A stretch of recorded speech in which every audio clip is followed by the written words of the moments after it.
You're watching The Punchline with Kelly Pavlik and James Dominguez. The fight companion tonight. First time ever doing a fight companion. We're doing the Lomachenko Crolla fight. A little nervous how it's going to run, but you know what? I don't know why you'd be good at this. This is what you do. You do great commentary. That's that's not what I'm nervous about. I'm worried about just getting it up and going. Yeah, I know, but you know the thing is though, like, this is what you do. I think you're good. I think you would be a great commentator for the sport if this is what, you know. It's good practice for you when you start making the millions of dollars a week doing it, right? Put me up on. ESPN put you on. It's not always mouse cadet. What's that? You guys. I've only got 3 beers in it. Just wait till I got 6. Just wait till you get 8. I'm practicing here because I'm not going to swear or anything for this. No, yeah, you're gonna try and. You know what? I won't swear either if you don't. So, what'd you just think about what we just saw? We just saw Alvarado fight. What was the guy's name he fought? Ricky Barboza.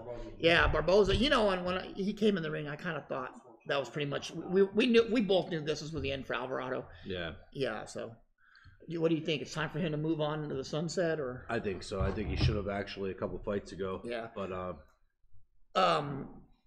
SW3 RVZ, so what's up? Johnny Todd says, what's up? What's new, guys? Nothing, guys. It's your world. You guys are here. Thank you. Pittsburgh. Hey. What's up, fellas? We should do this for the Mungia fight tomorrow. I would love to do this for the Mungia fight, but you know, I don't know if our producer could swing that. He's a hard worker. Yeah. What's up, Kevin? You know, we want. It'd be hard to get Justin here 3 nights in a row. Yeah, we're gonna have to bribe him with strippers and lots of booze to get him here a second night in a row. Which at that point, I don't think it'll be hard. I really don't. Matter of fact, I think he'll be here early at 5. Well, and then next week we have the Crawford Khan fight, which unfortunately you have other options and what's that called? You have to spend some time with your kids on Easter, which there's no shame in that, man. You know. Yeah, no, they got to. It's Easter. It's Easter, but don't worry. Me and Justin are gonna take care of. Me and Justin are gonna handle it for you. Yep. What's up, guys? It's coming. The fights. We're just waiting for the fight to come on. We're gonna cover the Zerto fight and the Tommy Karpency fight first. Pittsburgh says, "Shit, I'm only 30 minutes away. If that's going down, call me." Hell yeah. You guys welcome to come in studio and watch what we do and help out. We got Ricky Pavlik here with us. He's always good for his knowledge of the sport too, so he can butt in here and let us know what's going on. And we got Justin, who's good for everything else. So yeah. And hey guys, Justin's top producer. Top producer. But you know, what's the main thing we got going on? Like the fight companion. Fight companion.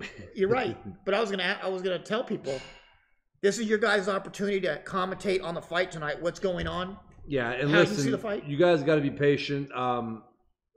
We love answering everything that you guys have, and we try to answer every question that you got.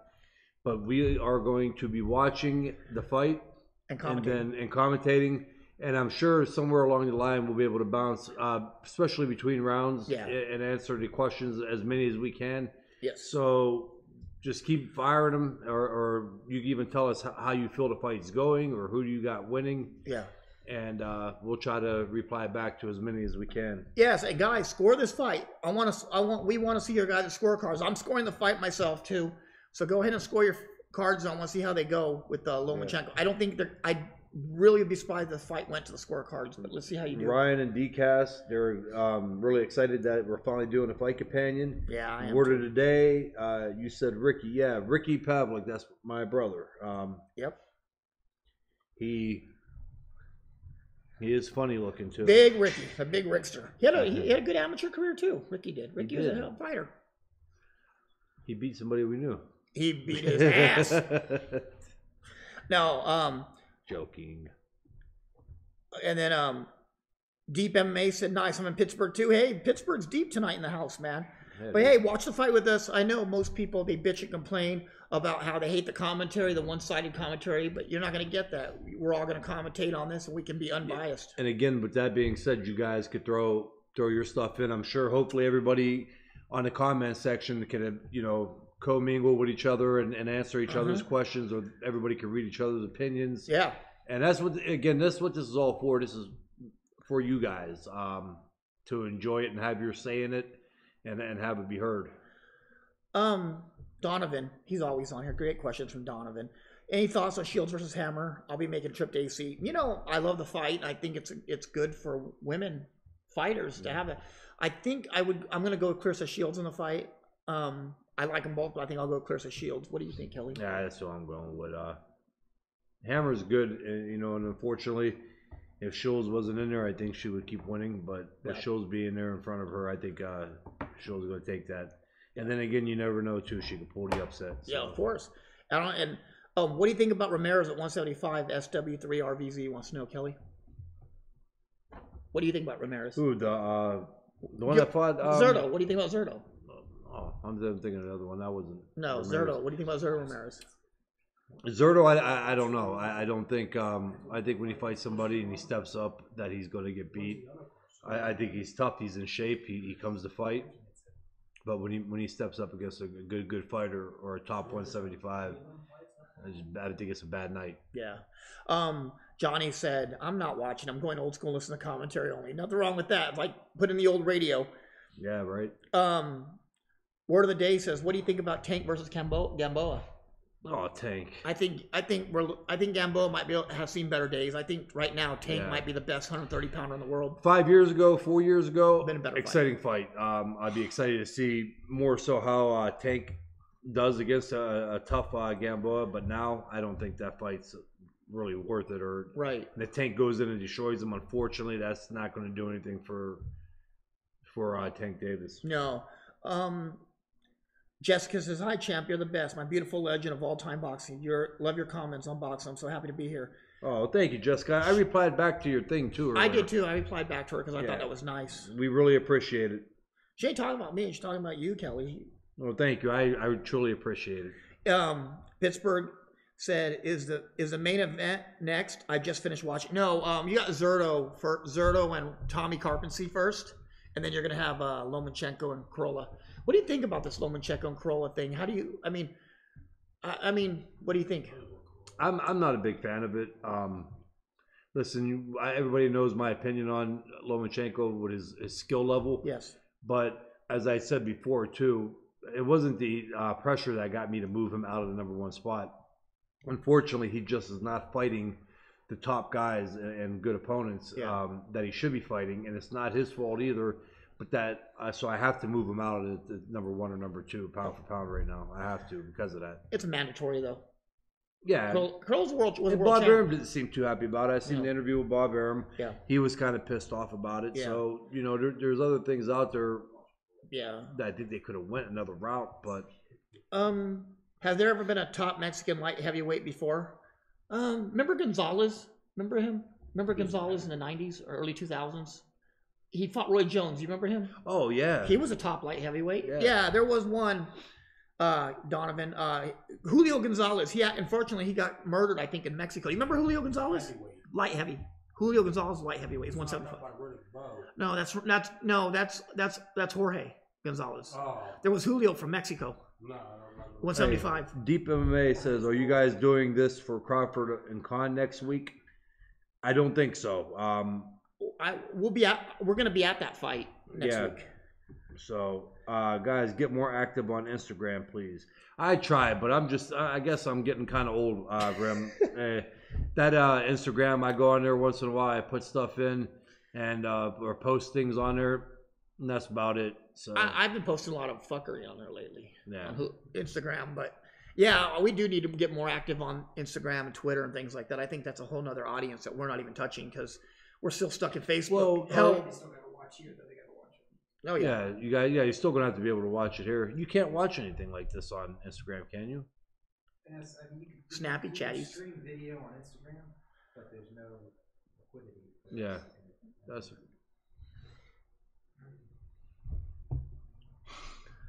Well, if you guys could hear the producer, Rem, that's the reason why we're not active with the show on Instagram. Yeah.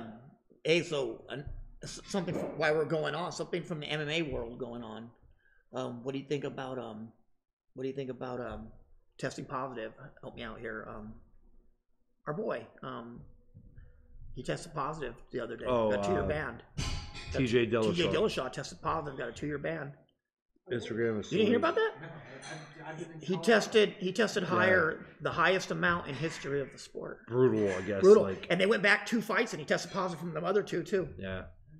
When did this come out? It just came out like 3 or 4 days ago. He just took a 2-year ban. I think Joe Rogan hopped and put a show on just Same talk about fucking it. day. Yeah, Derek Cook, the Ghost, my favorite fighter of all time. Enjoyed watching the punchline. Miss watching you fight. Thank you, bro. Pittsburgh says Instagram is sort of dying. I'd like to see Khan get it done next week. Daniel Rosano said he's in New York City watching East Village in Manhattan. That's awesome, Daniel. I'm gonna be in New York next weekend for this fight. I love New York City. It's one of my favorite places in the world. And then Is it really? New York's one of my favorite We places. get frustrated when we're there. That's because it's just hard to get around, but it's still one of my favorites. That is cool. Dude, that's the best place for food that you're ever at. I'm really starting to like. I hate the traveling. I hate having to drive around there, but I really am starting to like the restaurants, just the old style, and walking into them and the different buildings and how they're all in New York. I never was.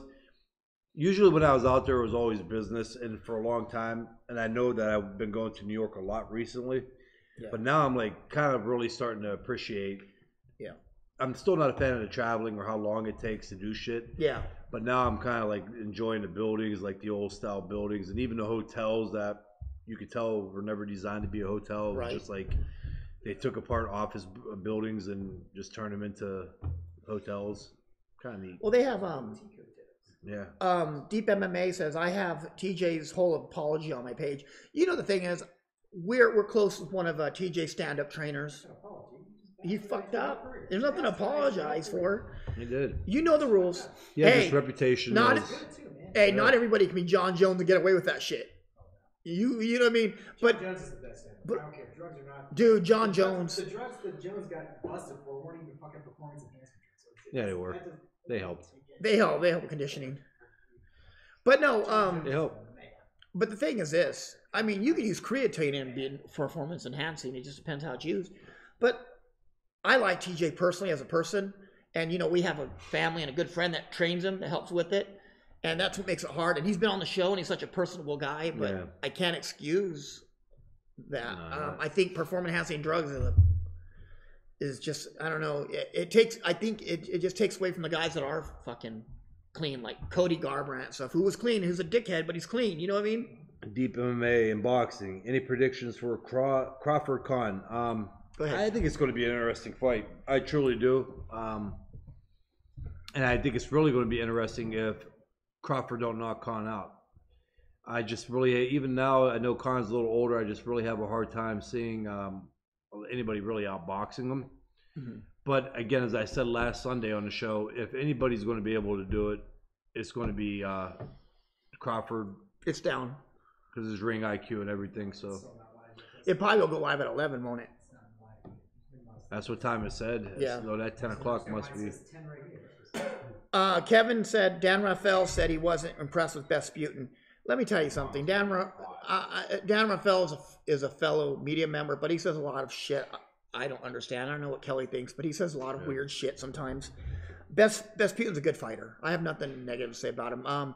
He's part of Roger Romo, one of my family's camps, and Lomachenko team, and Kelly's close, and Vesputin's a good fighter. I don't know, but you know, that's how a lot of these media guys, they get likes and views. They got to be what's the word I'm looking for? This keto thing's fucking my brain up tonight. It's making my cloudy. They got to always have some kind of You're ballsy getting on that fucking diet. Hey, people man. are falling out, getting sick from that shit, and yeah. Well, I'm not saying you may be fine, but there's still a lot of people getting sick on it. I think what I meant is controversial. Some media guys, they have to be controversial because they don't have any other substance. They don't have any information. They don't have any experience in the sport. They don't have any fighting experience. They don't have any, so they got to be controversial to try to cause problems in the sport. Yes, shock value. DCAS says TJ's trainer threw him under the bus. No way you take EPO at the level he was taken, and your trainer doesn't know. They needed to monitor everything. I agree. Yeah, I agree. I can't even argue with Donovan. Kevin said Dan drinks Mountain Dew flavored gravy. Roger Romo, yes, he's Fernando's brother, Jessica. He's my cousin too. Yep. Dan trying to get those clickbait headlines. Yep. Yeah, he's my cousin. He's one of Kelly's best friend, except for me. Are we doing a podcast tomorrow? We should. Yeah, I thought we were. For what? Not tomorrow, I mean, Sunday. Yeah. Yeah, for the show, for the fights. You Yeah. cool with that? Why you have something going on? Dan's last fight was against a seatbelt. Fucking Kevin. I'm not gonna. Yeah. Boxing. You watching? Yes, I'm serious, Jessica. Watching Clarissa shows tomorrow. Yes. Yes, of course. Yes. Jessica gonna come out and she's gonna say Fernando's her favorite fighter and make me feel bad. She's not gonna cheat on you, Kelly. She's loyal. Yep. We're all that Oxnard crew sitting here. Even Kelly is an Oxnard crew. You were an Oxnard resident, huh? I am not. Yes, I lived there. I was out there for longer than 30 days. Yep, and then they gave you a Mexican last name. Yeah. What was it? Pavlendez. Caleandro. Even though Caleandro sounds a little more Puerto Rican, but it's Mexican. Caleandro Pavlendez. Mm-hmm. All right, guys, the fight is starting, so we'll see what's going on.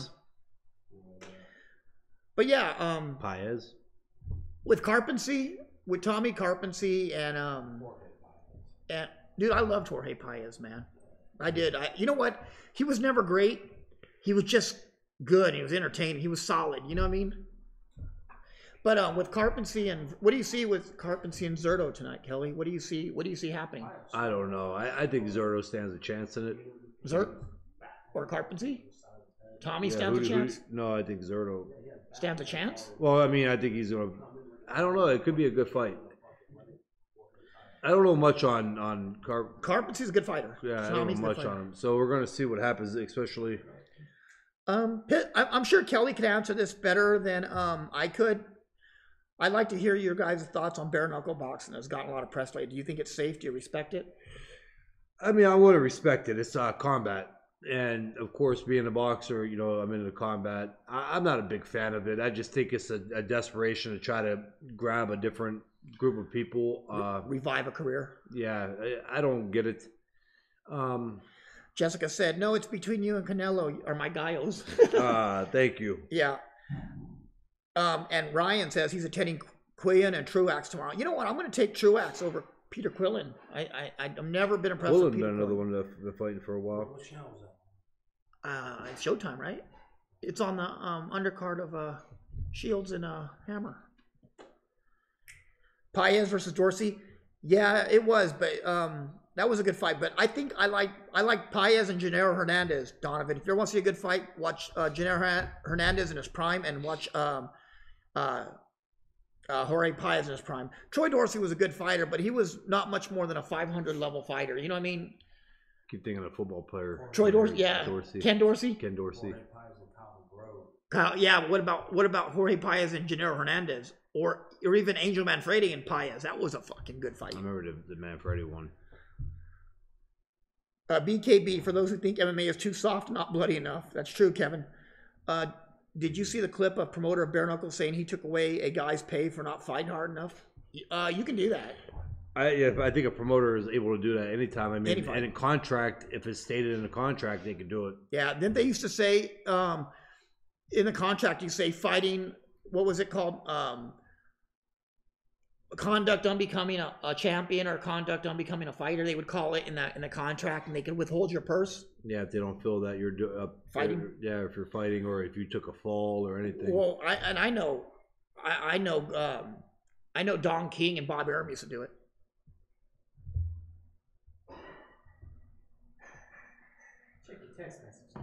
Oh. Yeah, he took half the dude's pay. Yeah, Troy Dorsey also yes, and he was a kickboxer. You're exactly right. He was a world champion kickboxer. I'm a collector of fights. I have a little over 40,000 in my collection. Damn, Donovan, you have about 40,000 more than I do. In pride fighting, you can lose points for not engaging. Exactly, Patrick. Pittsburgh says he tweeted out that he didn't actually take the money. I don't agree with that move, though. Even saying it, no. But also, I think at a certain level, if you're a fighter, I think you need to conduct yourself as a fighter and fight. That's what you're there for, you know? Yep. Look, they're showing Lomachenko. Yeah, you have to. You're still talking about the same thing as far as holding the purse. Yeah, I seen a fight not too long ago in Youngstown where a guy clearly took a fall, clearly took it and got hit with a jab. Yeah. And he was still very fortunate to get his purse still, and I don't understand how. And if I was Bernie Bravado, I would have held that purse. I mean, it was really obvious that he took a fall. But Bernie, you know what though? Bernie's a good commissioner. The Ohio commissioner, he's a good commissioner compared to a lot of states. You know what I mean? I think Ohio is more progressive than a lot of other states. But he makes it hard for some upcoming fighters too, though. But overall, yeah. Oh yeah, but I think he's not. I think he makes fair fights. You're getting fair, you're definitely getting fair fights. Yeah, by far. So I guess he's concerned about the health of a fighter too, which a lot of commissions. I think he's more progressive. I think the Ohio commission is more progressive. Look, it could be a lot worse. It could be Kentucky or West Virginia or one of those commissions. They don't give a fuck who you are. Yeah, you get away with anything in West Virginia, right? And the fight starting right now. I think that Zerto's going to start coming in. Are we turning sound up or are you keeping it down? Sound? Patrick ever made We're a good not allowed point. to have sound, are we? In Pride Fighting, Peter Berg. I wonder if he's going to have that stupid ass music he has. Do you think Peter Berg has AIDS? Look how skinny he is now, and like he just looks like a skin on bones, doesn't he? I think he just has a drug problem. What? I think he just has a drug problem. A bad cocaine. You know what? He has to have a cocaine problem because have you noticed every movie Steve Berg makes? It's the same soundtrack. Friday Night Lights is the same as American Sniper. I'm like, really? Or what was the other one he did about the other Navy SEAL he has hard-ons for? He's in Shocker. Shocker? But it's like the same instrument. What was his name? Aspen Extreme. Remember that? The best movie that motherfucker ever did was Great White Hype. Great White Hype was the best thing Peter Berg was ever in. It is a good crowd. Staples always has good fights. Veronica Sakhan. Lola Baggy has had lots of hand trouble. He's going to have real problems with his fist and bare knuckle. He's nuts to be getting involved. I don't think so. I disagree. I think when you get hit by a trained fighter, even as soft as you think he hits, right? No, but he's saying for his hands. Oh, yeah. Because he does got brittle hands. Yeah, he does. And I agree. And I don't understand why he would go that route. Maybe that itch. You know what I mean? It's that itch that you can't scratch. I don't know. Yeah, maybe they're offering him a lot of money for it. Yeah. There's some reason, but he is Malinagi's notorious for hand problems. Yeah, with exactly. gloves on. It says Amir Khan's going to be alive with them talking before the. He's always stepping on our shit. Now, did you see the weird ending of the Alex Vostok? Yes, a Vostok fight last week. I did. I'm a fan of Vostok. I like him a lot, don't you? I think he's tough. Yeah. I think he's a legit fighter. I do too. Kelly, being from Youngstown, how much was you inspired by Ray Mancini, if at all? You know what? I wasn't. And, I wasn't. And if anybody, it was more so Harry Arroyo, because I met Harry Arroyo when I first went into the gym. That was the first time I ever walked into a boxing gym. I met Harry Arroyo. That was the person in there. And, of course, I didn't know who he was. He was my mom told me that was the world champion. I was 9 years old. And but as I went up in boxing, it was weird. Like, you'd never see a picture of, like, Sugar Ray Leonard or Mancini or anybody on my wall. I just followed the sport, and I enjoyed watching the sport. I never had anybody that I really – and, Rick, you could answer that. Like, I never had anybody really who I was like, oh, my God. I just wasn't that kind of person, and I just more so was a big fan of the sport in general. Gotti was close. Yeah, Gotti was close. I will.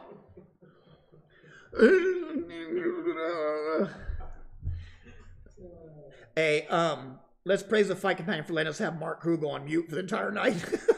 Absolutely. Yeah. How many of you guys have really got your TVs on mute?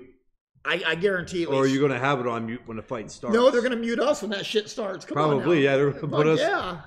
As long as they watch it. Yeah, you guys are going to start muting us, and you're just going to put in shit, making us think that you're watching it.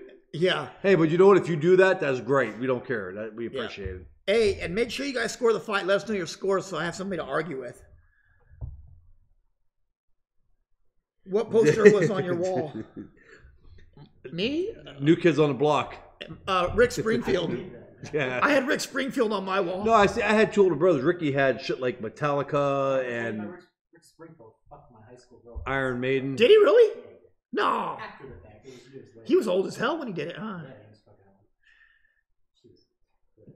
Well, thanks, guys. We Don't you appreciate wish it. that I had Justin's girl? Justin's girl. Yeah, no, I don't know how. I don't know how happy. I don't know how happy ESPN is going to be about that, though. Yeah. What's that? They said they're muting it and That's watching. good. Oh, what's my favorite boxing movie?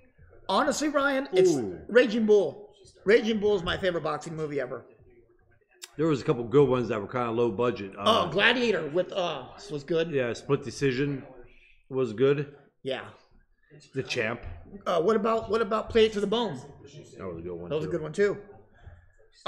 Barry Sanders. I had that too. I had that poster too. Hell yeah, Barry Sanders, probably by far the best running back of all time. Yeah, I would say that. The numbers he put up for being with the Detroit Lions was something. Yeah, going 1-15. Give him Dallas Cowboys line. Then again, too, though, the way Barry Sanders ran, I don't know. Maybe he was better off being with Dallas or the Lions. You know, the thing is too. Oh, who was your first boxing poster? Mine was Oscar De La Hoya. I had Oscar De La Hoya. I think mine might have been De La Hoya because he was like the Olympian. Remember the Olympic poster? No, I had the Mike Tyson. Did you? Yeah. I had the I had the Mike Tyson one, I think. I had the one where he had the gold medal and the American flag on. You remember the gloves? That it came in the Do you guys remember those magazines called like Weekly Readers or whatever? Hurricane was a great movie. Well, we got a free poster. If we were in California, in LA, they gave us that poster. And it was in there. I took it home, put that shit on my wall. Ranger Rick. Thanks, Kevin. Yes. And highlights. Yeah, okay. That's Highlights. Yep. That's what I'm saying. Barry Sanders, but again, too, though, he was. And I think that maybe if you gave him Dallas's line, because if you watch the way Barry Sanders ran, maybe he was better off with the Lions, with the style of running he did. But let me ask you this. He was always good at cutting back and going. How good do you think Barry Sanders would have been if he had Emmitt Smith's offensive line? That's what I'm saying. It would have been lights out if he had a line like Emmitt Smith did. You give Barry Sanders an open hole and give him like 10 yards of momentum, he's breaking ankles. You know? He could endorse whatever name brand crutches you could buy. Ryan says he loves Bleed for this. You know what? I like that movie too. But the only problem with this is I've met Vinny Pazienza and he never shuts the fuck up. Try sitting with Tim, Tommy Lasorda, and the other guy. You did, didn't you? Yeah, at the Italian American Hall of Fame in Chicago. Vinny? Yeah. I was stuck between Mancini, Pazienza, and Tommy Lasorda. I'm going to tell you what, though. Tommy Lasorda, what a treat that was to sit there and listen to that man tell stories. Oh, yeah, I bet. Wow. Not every day you get to sit down with a mob guy. Tommy Karpency reminded me of... he had a rough sparring session, didn't he, Karpency? Charlie Z. He does look like him. But look at... you think Karpency had a rough camp? Look at his face already. He's beat up before he even gets in there. Yeah, D-Cas. Sanders had shitty everybody around him. Pittsburgh, Tommy Lasorda, what a boss. Yeah, it was great to sit there and listen to him tell. He has some funny-ass stories. Patrick says, Kellerman used to be good when he was mainly HBO. Ever since he focused on ESPN, he's sensationalized everything. But you know what, Max Kellerman? He is the Flava Flav of boxing. He's a hype man. That's his job. He doesn't really know boxing. Listen, it comes down to networks, too. I mean, we don't know what ESPN... Yeah, boy! Yeah, we don't know what ESPN has him doing or what he's allowed, or we don't know that either. You know what, though? For every one Paulie Malignaggi commentating, you have 300 Max Kellermans, and it's just the way it is. They're afraid of losing their jobs, you know? Yeah, that's what I said, Donovan. Karpency already had a rough camp. He's just getting in there tonight like, fuck, here we go again. Hey, Barry did have shitty Scott Mitchell, but he also had Rodney Peete as a quarterback who wasn't half bad. No, Rodney Peete, I forgot about him. Yeah, Andre Ware. Yeah, I had like... Look at this. Oh my God, man. Dude, Zerto is a big 168. I thought this fight was that light heavyweight. I thought it was 168. It might be. Scott just asked me, how do I comment on YouTube? Fuck if I know. I would rather avoid politics, to be honest. Where's their politics at? Some of the people are talking politics on here. I don't know, guys. That's what we do, man. You guys talk about anything you guys want. Yeah, they do. A Diet Mountain Dew if you can. Maybe just another water. It's not open? Yeah, that's fine. Oh, yes. Herman Moore was white out. Yes. Is it BPA? Is that? BPA? BPA? The plastic bottle thing. Hey, there's a good question for you, Kelly, by Rem J. Do you guys think Conor McGregor should fight one more time, boxing? No. Who's he going to fight? If he was talking about Canelo, I would not want that for Conor. I mean, if he wants, hey, let him fight Canelo and let everybody see. But I mean, I think if Conor's going to fight again, fight one more. Give your fans, the original fans that got you to where you're. Well, I shouldn't say they got you to the stardom, but do it for. They supported him too. Yeah, for the ones that supported you and go fight MMA or UFC. What'd you see? What are you looking up, Ricky? Karpency? What'd they say? What's his record? 29-6-1. Not bad. It's good enough. Yeah, Kevin, I agree. Conor, he should relax a little bit, sit back and enjoy the earnings that he got. Who were his losses though? That's Stevenson, big losses, right? See, Deep MMA, I keep hearing that too with the sparring session with Paulie and Conor, but I seen parts of it where Paulie was beating the shit out of him, and I see little clips of when Conor was doing something or made a miss. Like, you got to remember, there's 3 minutes in one round. So show the whole sparring match. That's what I want to see. Show us the whole entire sparring match, and then we could pick from there.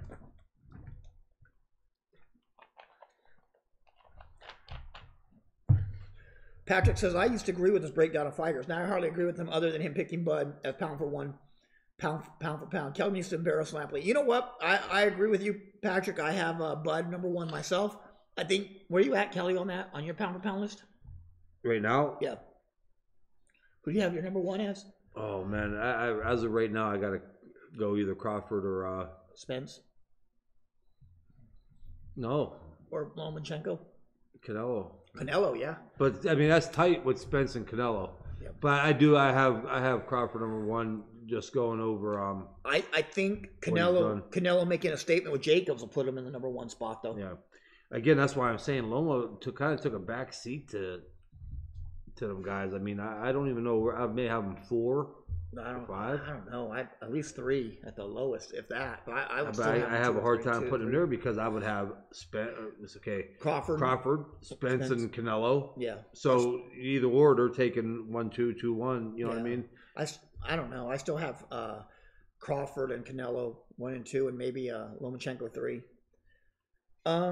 I was watching Charlo. Oh, who's your favorite boxer entertainment wise? Mine's got to be Gaddy. Massive heart. Who do you think? Who's your favorite? Oh man, ever?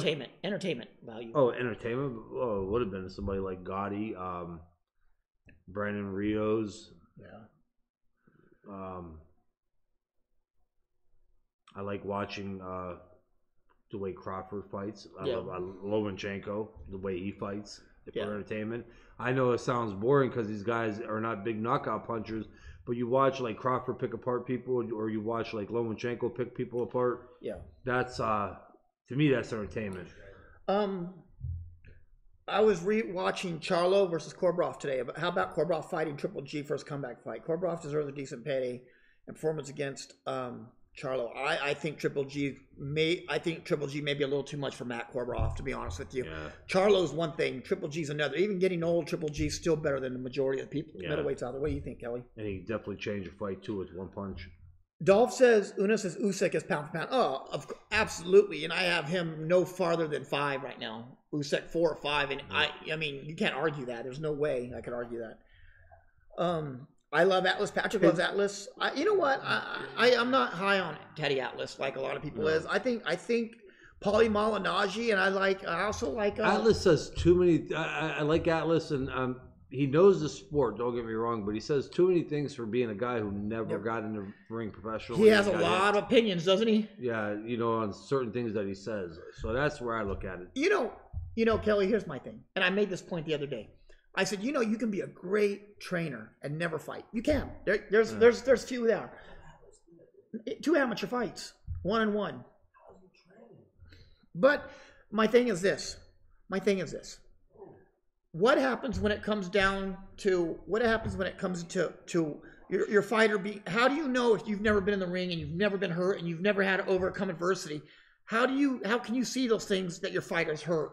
Or if you've never felt it, how do you see it in somebody else? That's what I'm saying. I mean, you can have knowledge all day, you can have technical knowledge, but deep down in the heart and the soul of a fighter, that's only something you can pick up. That's why I stated that he knows his boxing. Don't get me wrong, and he's a good trainer. I listen to some of the advice he gives training. Yeah. But then sometimes he speaks on things that I just don't feel. He knows. Hey, Pat Nelson. Yeah. Oh, yeah. Youngstown, Ohio guy. That guy ain't getting paid shit. Yeah, because Karpency was a high school wrestler in Pennsylvania. Mm-hmm.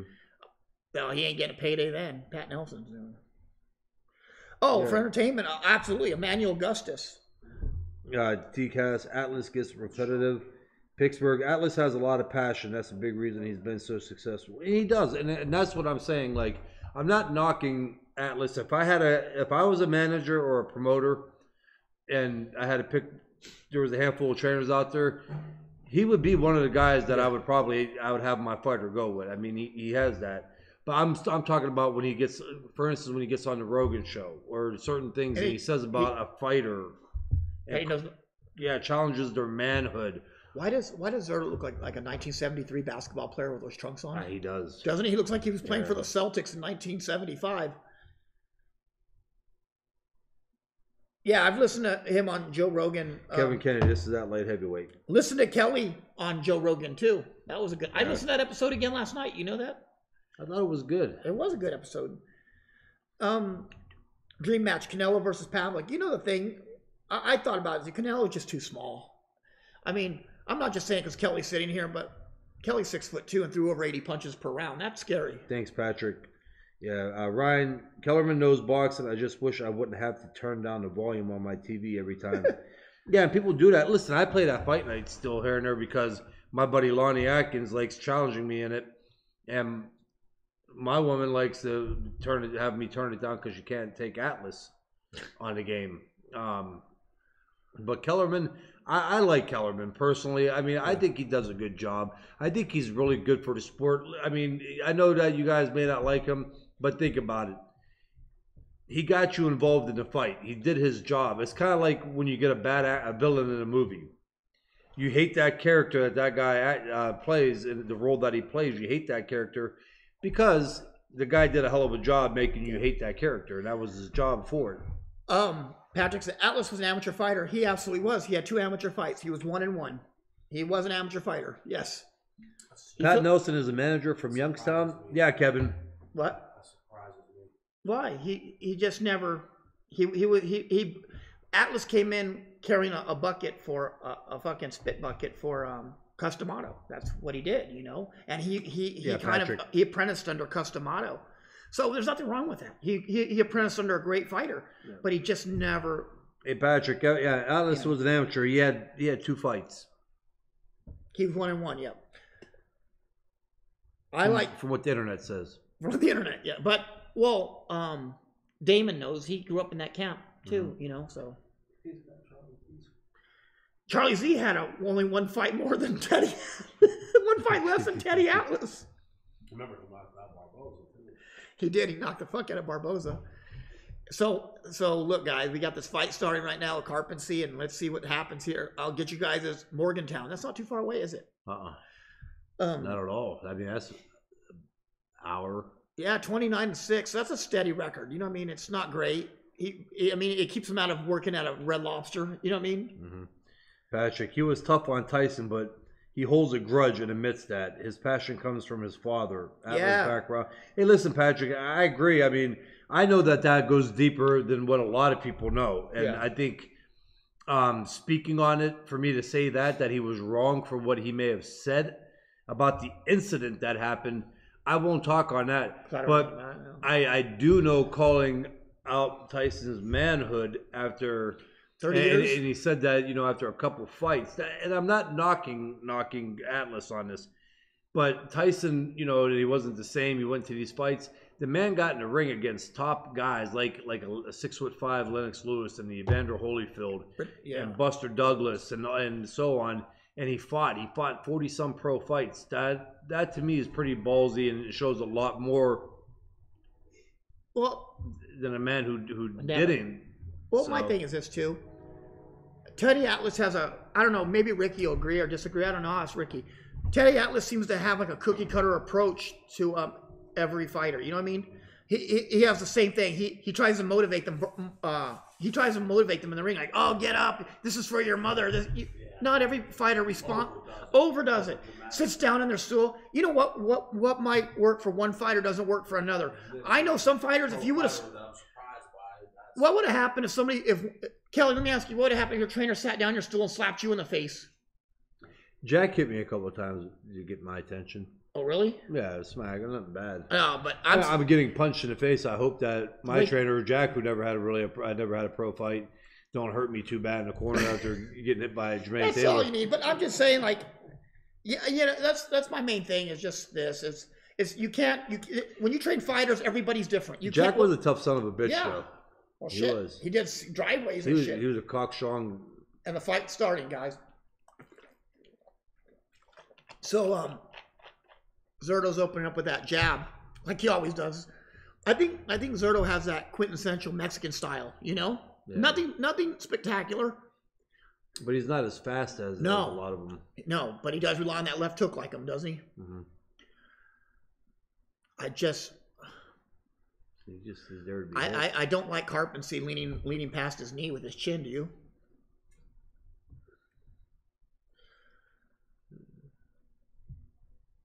Ram says, can you guys share some boxing etiquette? I'm interested in how professional fighters approach gyms that have established culture. Yeah, we will definitely get to your question in a second. I promise. Zurdo does. I mean, he fights textbook. You know, that's not a knock. He does. I mean, and he's good basic. I mean, he goes to the body, he goes to the head, but he's a sitting target after he throws a combo. And his hand speed to me is not that fast, and that's something that I don't think you're going to be able to fix. Well, that's it. And you know another thing is, it'll work for this fight, but it won't work. When for Canelo or one of these guys. I don't like that he's not straight with his punches. A lot of them are kind of looping a little bit, and you know what I mean. Yeah, when you're that tall, you got to. You have no choice. Yeah. But he still should be. I think a little down. Okay, now watch when he throws them like that. Yes.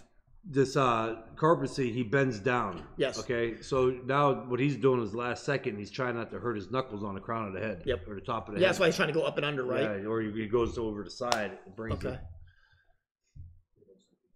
Karpency's eyes already opened up. Do you see that? Yeah.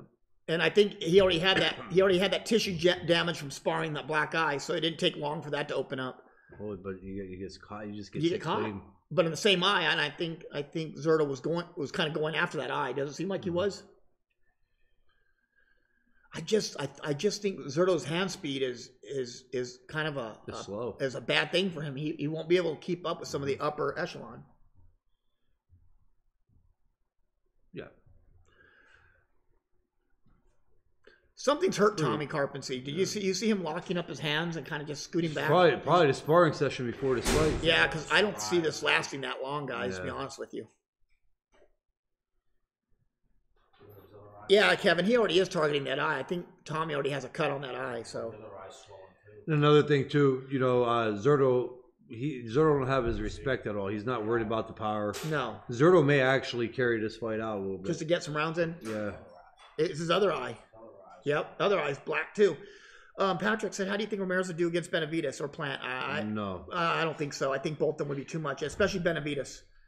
Yeah, Benavidez is too big. Zurdo's big, plus that he got going from advantage is his size. He's a big guy. Yeah. And even at 175, believe it or not, he's a big 175 too. I scored this round 10-9, Kelly. Yeah. 10-9 for Zurdo. Definitely. What about you, Ricky? 10-9? What about you, Justin? I'm not even going to give it. I'm not going to round that obvious. Now see right there, he fights Bozdik or even Betterbeev or hit. Betterbeev hits hard, man. Yeah, Bivall's a monster too. He's not going to be able to throw those combos and sit in the pocket after he throws them. I think Bivall's the best fighter in that group. I know you think it's probably Beateroff, right? Beateroff? No, I think Bivall. Oh, do you? The best fighter, yeah. In that group, and I think Vostik. I said Betterbeev with his power could change a fight. Yeah. Though. Oh yeah, he could change it. But I think Bivall would just kind of frustrate you and beat you up. I don't think Zurdo can make that kind of weight anymore. But I know Bivol coming down. Now watch what he does though. See, after he throws everyone, like even the body shot and that straight left hand. Now watch how he just bounced back and he sits right in the pocket and kind of just expects the other guy to throw a 3-punch combo, or 2 punches back. You'll know he'll probably still do it this round. Watch after he throws, he lays in there and just puts his hands up. Now see? Yep. That time he took a little half step and spun out a little bit. And there's not, a lot of times I'm not saying not every fighter is going to move every time he throws a combo like that. Okay, but Zurdo does it almost after every punch that he throws. He stays right in the pocket. Where are you guys at the fight? Round and minute. We're at 2:29 in round 2, right? Mm-hmm. The thing is too. Did you read the background on Zurdo? How interesting it was? Well, not interesting. He grew up like all his friends and family were in the cartel and they all got killed, and like he's the only survivor, which is crazy. Rough area, real bad area. Yeah. See what he's doing as far as his offense. I mean, I see nothing wrong with it. He's mixing it up. But see, he's not worried about that kid's power. Yeah.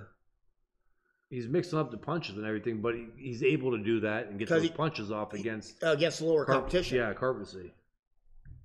And you know what? I think it's time for Zurdo with a record like that needs to step up. He hasn't really stepped up like he should for these fights. And I think when you're at this weight, 68, 75, I think you need to start. There's some better fights for you than Tommy Karpency. And I'm not Tommy Karpency. He's a steady fighter. He's going to give you rounds, but he's just not that level. Yeah, I'm not picking on Zurdo when I say he sits in the pocket. I would have gotten the habit of doing that a lot. Admiring? Yeah, admiring my work, and I stayed in the pocket a little too long. And I think that's kind of a habit with big punchers. But you get a guy like Betterbeev or Volsdick or Bivol. That is horrible. You don't want to be there. No, but big punchers tend to do that because you usually most big punchers usually destroy what you hit, so you can stay there a little longer. Yeah, he does. They all do. That whole all 4 of those champions at 175 all hit hard. You know what I mean? But I think sound it makes me issues. I've heard that. But thing with he's cut on the other eye. My knock on Betterbeev is his chin. He got dropped hard, and I was like, I don't know.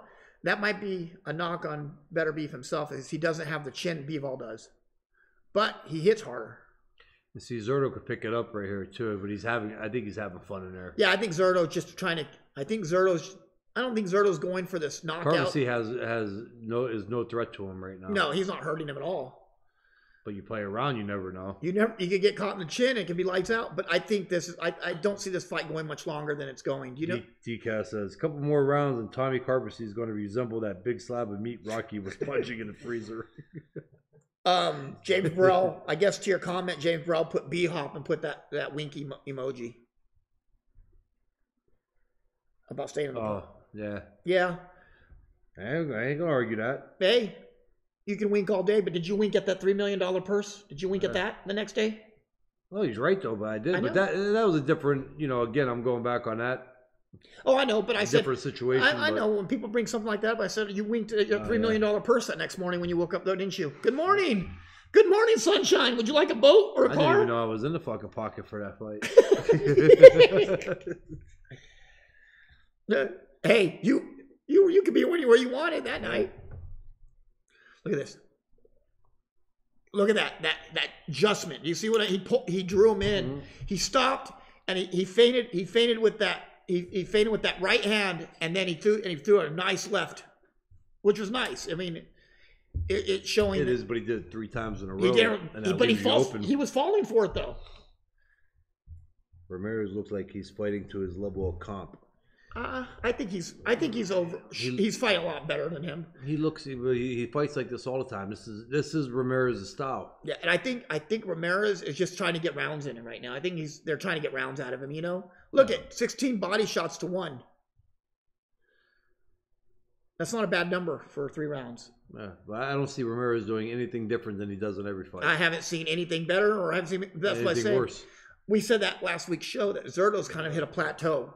And just like Mongia, they're as good as they're going to get. You know what I mean? That's my opinion. That's mine too. I agree. And I don't think that and I truly don't think Ramirez has that type power where he's not a big one-punch power guy. James Burrell said, "Hey, you did a lot more than I ever did. Respect." Thank you, James. Thanks, homie. I'm sure Kelly appreciates that. I thought it was funny. Yeah, I did too. That's why I said I didn't even know I was in the pocket for that fight. You were in the pocket, all right. Yeah. Not saying, but hey, I'll tell you what. Not too. How many other people ended up in the same predicament? Yeah. And Kevin, that's the whole thing with this fight. Ramirez don't fight bad in his fights. I said he's very technical. He's basic, but he's very basic. And there's nothing wrong with the basic, because I'll get back into that. But doing that when you start stepping up against the better V's or Volstik and am I saying that right? Yeah, Volstik and Bivol, he's not going to be able. He cannot sit in the pocket and take punches coming back at him. Absolutely not. Absolutely not. And them guys will. And I don't think he has power to really keep them guys going backwards or stop them guys from coming in. I think what Tommy would need to do, I think Tommy needs to start working behind the jab. You know what I mean? Just keep the jab in Zurdo's face. Try to keep him off him a little bit. That's all you can really do.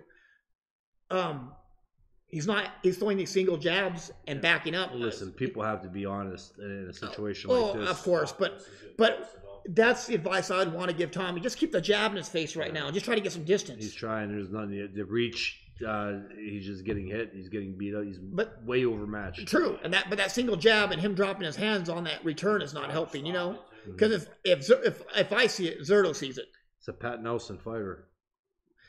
I'm just happy he's going to get paid. If Pat Nelson. Definitely stop this time. Oh. When you're as tall as Ramirez, does that cause you? I'll give you good advice. If I was Karpency, I would take a knee. Get the 8 count to 10. Call it a night. Pittsburgh says, when you're as tall as Ramirez, does that cause you to throw away some power? Sometimes, depending how you utilize it, but it also gives you a lot of leverage, and torque. We said at the same time. Yeah, to get power too. You remember Hearns was a tall welterweight, and he would use that to his advantage, and Arguello would, and even you would use it with that torque. Yeah, that's the whole leverage of it. And you can still fire wicked body shots with height. You're coming from a crazy angle, and my body work was very good for being tall. And a lot of tall guys, they throw that body and it hurts. Yeah. Well, what I think, it's hard to pick up. My personal opinion is I think Tommy's corner needs to really look at this, say, is it worth it? You know what I mean? Yeah.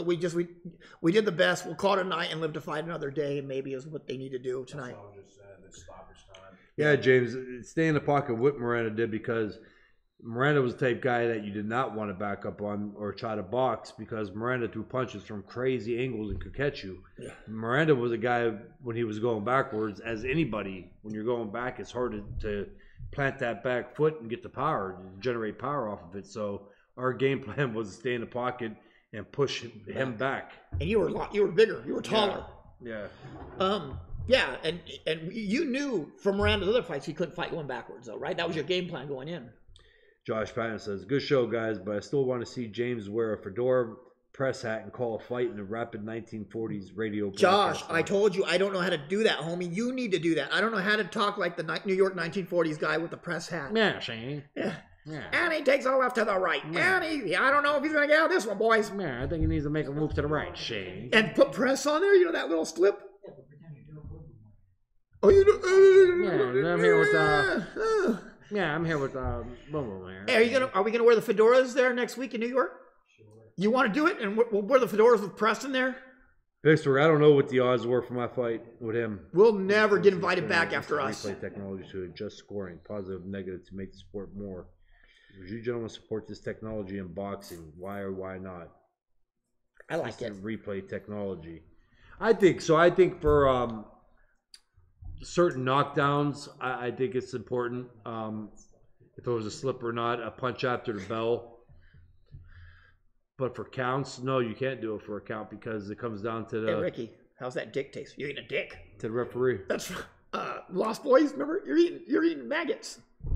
It's cheesy. You got the cheese one? I had the Tabasco one early. Those are good ones.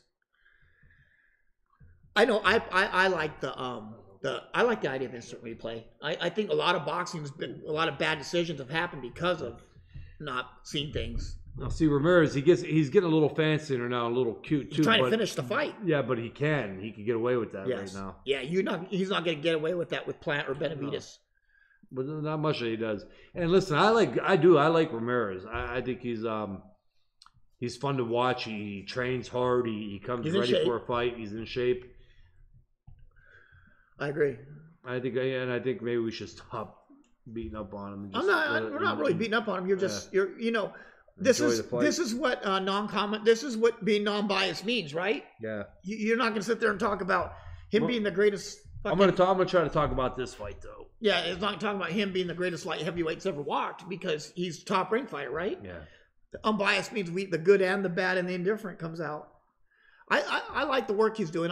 It looks like he's trying to get some rounds in, but no, he is. I think Tommy's corner really needs to look into Conda tonight. You know. I do. I mean, he's getting beat up to the body, the head. Karpency's always hard. I mean, James says, do you think the WBC making a special pink belt for Shields Hammer is offensive? It's like kids look for shit to get hurt about now, isn't it? Yeah, James, and I'm sure that somebody's going to get mad about that. You know what, though? And it won't probably be her. No, but my thing is this. They should make the WBC belt the same for females and males. What's the difference? You're a champion, you're a champion. You know what I mean? I don't know. I'm sure they asked. They can make a white people's WBC belt, and Hispanic WBC belt, and a black person's WBC, and even Native American. They'll put feathers at the end of it. You know what I mean? That's what I'm saying. It's going to be it'll be whoever gets mad, it'll be a woman that gets mad. You know, the thing is this though. Like for me, I think the only thing that matters in boxing is can you fight. I don't give a damn what color you are. You know what I mean? Or what sex you are. If you can fight, you can fight. Yeah. I'm looking forward to hammering Shields tomorrow. You look forward to hammering Shields? With them teeth? Them teethers on her? Yes, I would. Oh, they'll get mad as hell, huh? Why? Box ego? I don't know. I like their stuff, though. I like Kevin Karpency's always all hurt, though. What? There's a lot of them that don't like Lomachenko. I think they called the night. It's looking that way, isn't it? I think and that was a good decision. That's something that they probably could have done a round ago, but this is just fine. This is a good decision tonight. Tommy's living to fight another day, and he's safe. Yeah. Good call there. James and I like seeing that in boxing. James wants to know, what brand dip are you using, Kelly? I'm doing Grizzly Wintergreen. Yeah, I think so. I think that was a good idea. I thought Tommy Yankello trained Tommy Karpency at one time. Why? Because they kind of look alike? No, I really think he did train him at one time. He may have. I mean, they're in the same area. Yeah. Have you ever met Tommy Karpency? No. Yeah, Kevin, that was a good call. No, I think so too. I mean, it would have been a good call a round ago, but you know, the trainer to give him another opportunity, and it wasn't brutally bad. I think another round or two would start hammering him. It would have got bad. Yeah, so they stopped it. Kevin says Ramirez gets more calls for fight. I don't think so. He might get less. You know, I don't know. I don't know, Kevin. He looked good, but for me, I think Ramirez. The jury's still out on Ramirez. Beating Tommy Karpency doesn't do much for me right now. He has a lot of glaring weaknesses. That at 175, I don't see him to be an elite in that 175 pound division. Yeah, Samuel Peters. Yes. Did you guys know he's fighting on the Shields Hammer undercard? I did know that. Yes. How old is he now? 48. Man. 48. Sam Peter. He fought on my undercards. Yeah, he's got to be at least 48, doesn't he? 49. Sam Peter. Yeah. I would say he's in his 40s. He's got to be late 40s, though, right? Samuel Peter. That dude could punch too. Do you remember that? Mm-hmm. He was not another guy who wasn't really my height. Did you train with him? 6'2". Yeah, in Vegas. Yeah. Oh, yeah. He looked good, but someone calls him for a belt defense. Kevin, my thing is this. I think if he stays at 75, I don't think he's the elite of that division. He might be that bottom of the pyramid we call. You have those three guys now. Vostik. What? Sam Peters only 38? Yeah, he'll be 39 in September. What the fuck? I didn't know that. I thought when I was training, he's Nigerian, so it could be a lie. Yeah, he's Nigerian. You gotta add 10 years, but yeah. When I was training in Vegas, and I seen him there in the locker room, yeah, I would have swore that he was 10 years older than me.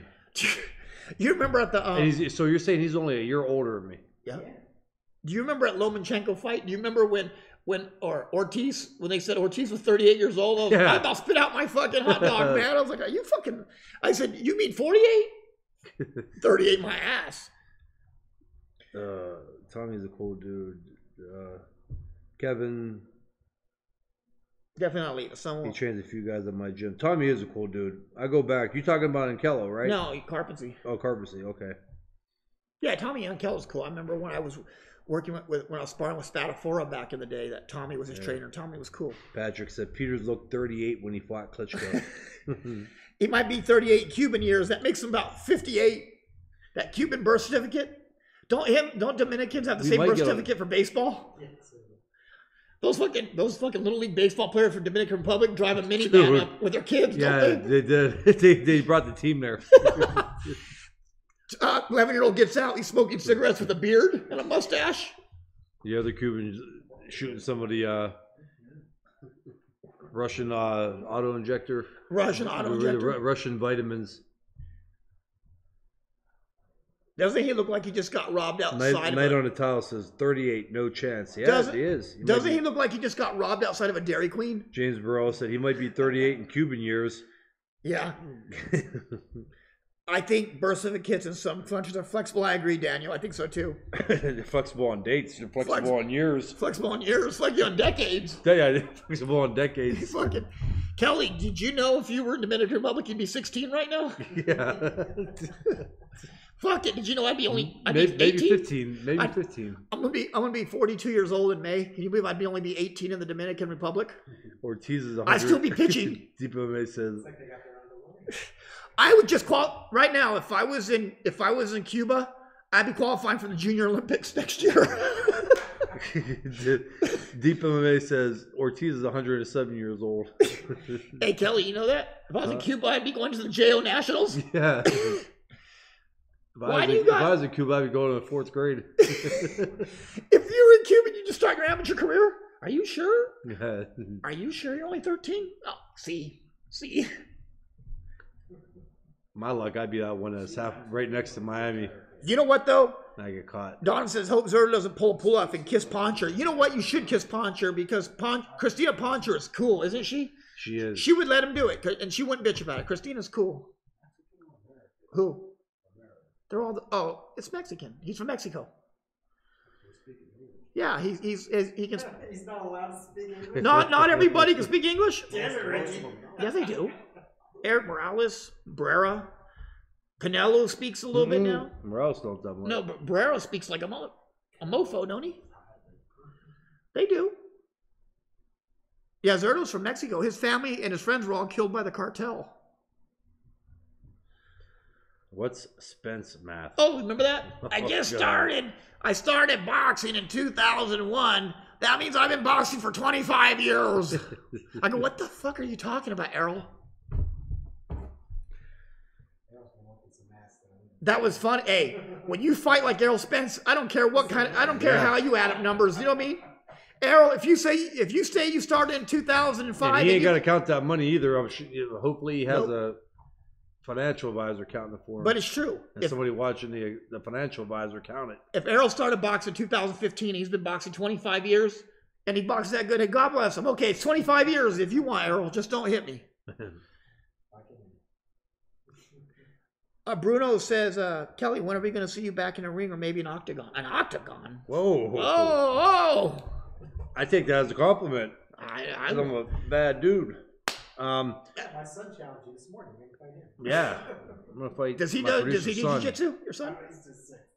I don't care if he does. He told Kelly, he's like, Kelly asked him if he was afraid to box him. He said, yeah. He said, but if I got in a fight with you, he's like, I'd kick you in the pee-pee. Yeah. Hey, he's Your 6 years said that? Listen, he's 6 years old. That's an easy win for me. And he said, not if he kicks you in the pee-pee. He kicks me in the pee-pee, he gets it even worse. 6 years old. Hey, I showed everybody I could fight guys my own age and older. Hands are rated E. You know, I like Andre. I like 6-year-old comes at me again. I'm telling you. Rated for E for everyone. I like Andre Ward as a commentator too. Yeah, Andre Ward does a good job. I think so too. And I think people like to listen to it too because it's coming from an all-time great. Yeah, an all-time great. So let me ask you this: What does Crolla need to do to win tonight, Kelly, or even be competitive? Let's not even go far-fetched to say win. Let's say competitive. I think that Crolla needs to kind of fight dirty. Okay. To an extent where he's not getting points taken away from him and falling farther behind than what he's probably going to fall. Pressure. But I think that he needs to really focus on the body and wide punches to the body. The reason I'm saying Lomachenko spins out and makes different moves side to side. Yes.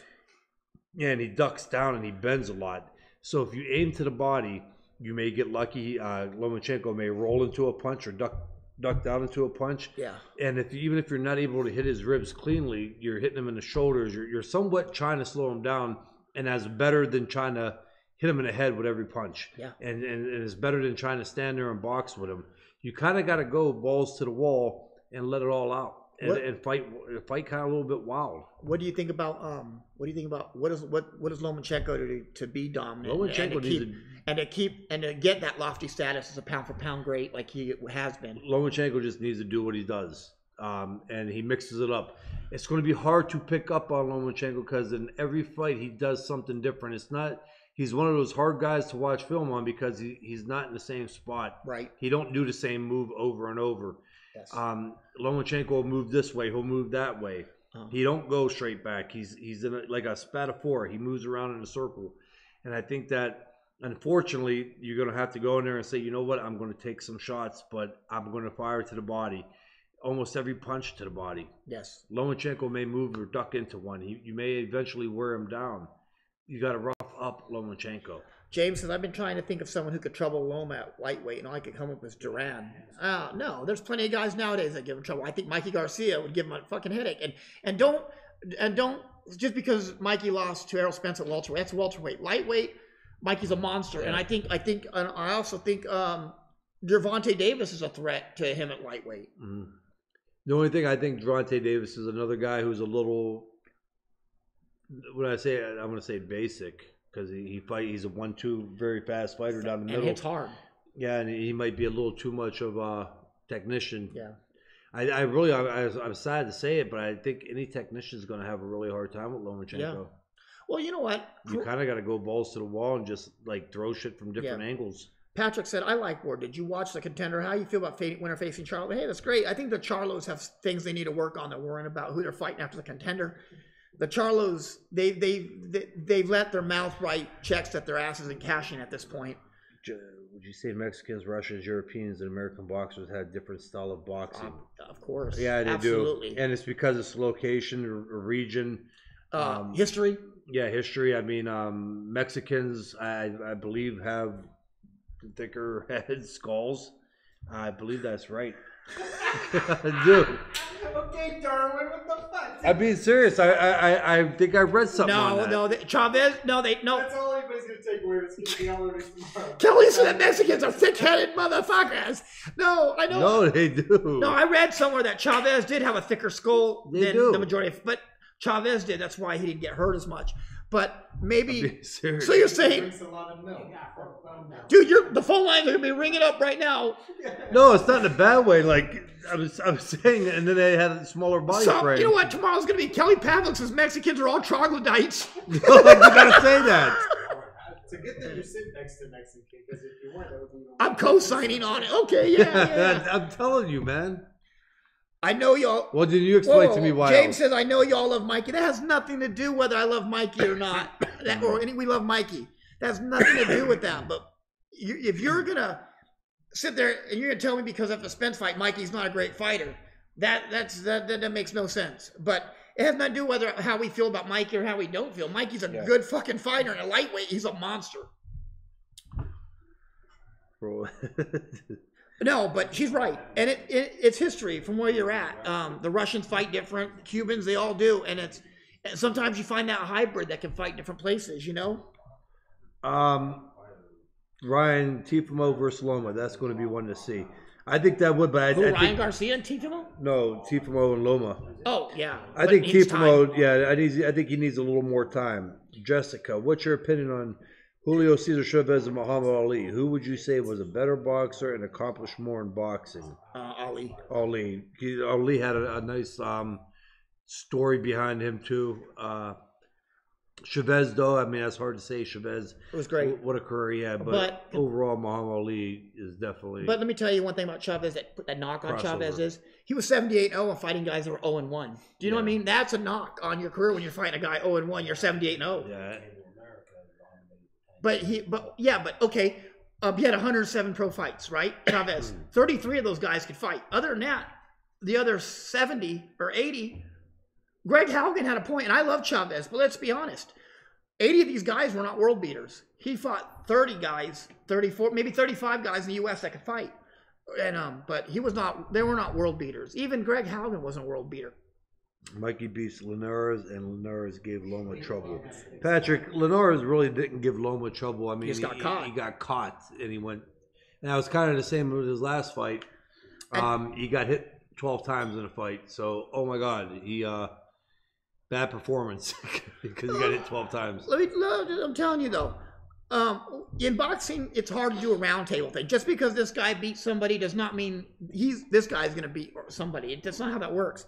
And I understand you're not saying because of Spence, but to say like, oh well, it's because we love Mikey, or that's why we're saying no. Mikey's a great fucking fighter. He's 39-1 right now, 30 knockouts, and he's good. And he's got a thick skull. You got a thick skull. Maybe that's why Errol didn't knock him out. Night on the Towel says, what were your opinion of Edwin Valero? Oh, he was crazy. From what I seen, James knew him better than me and seen more. But from what I seen, he was a bad dude.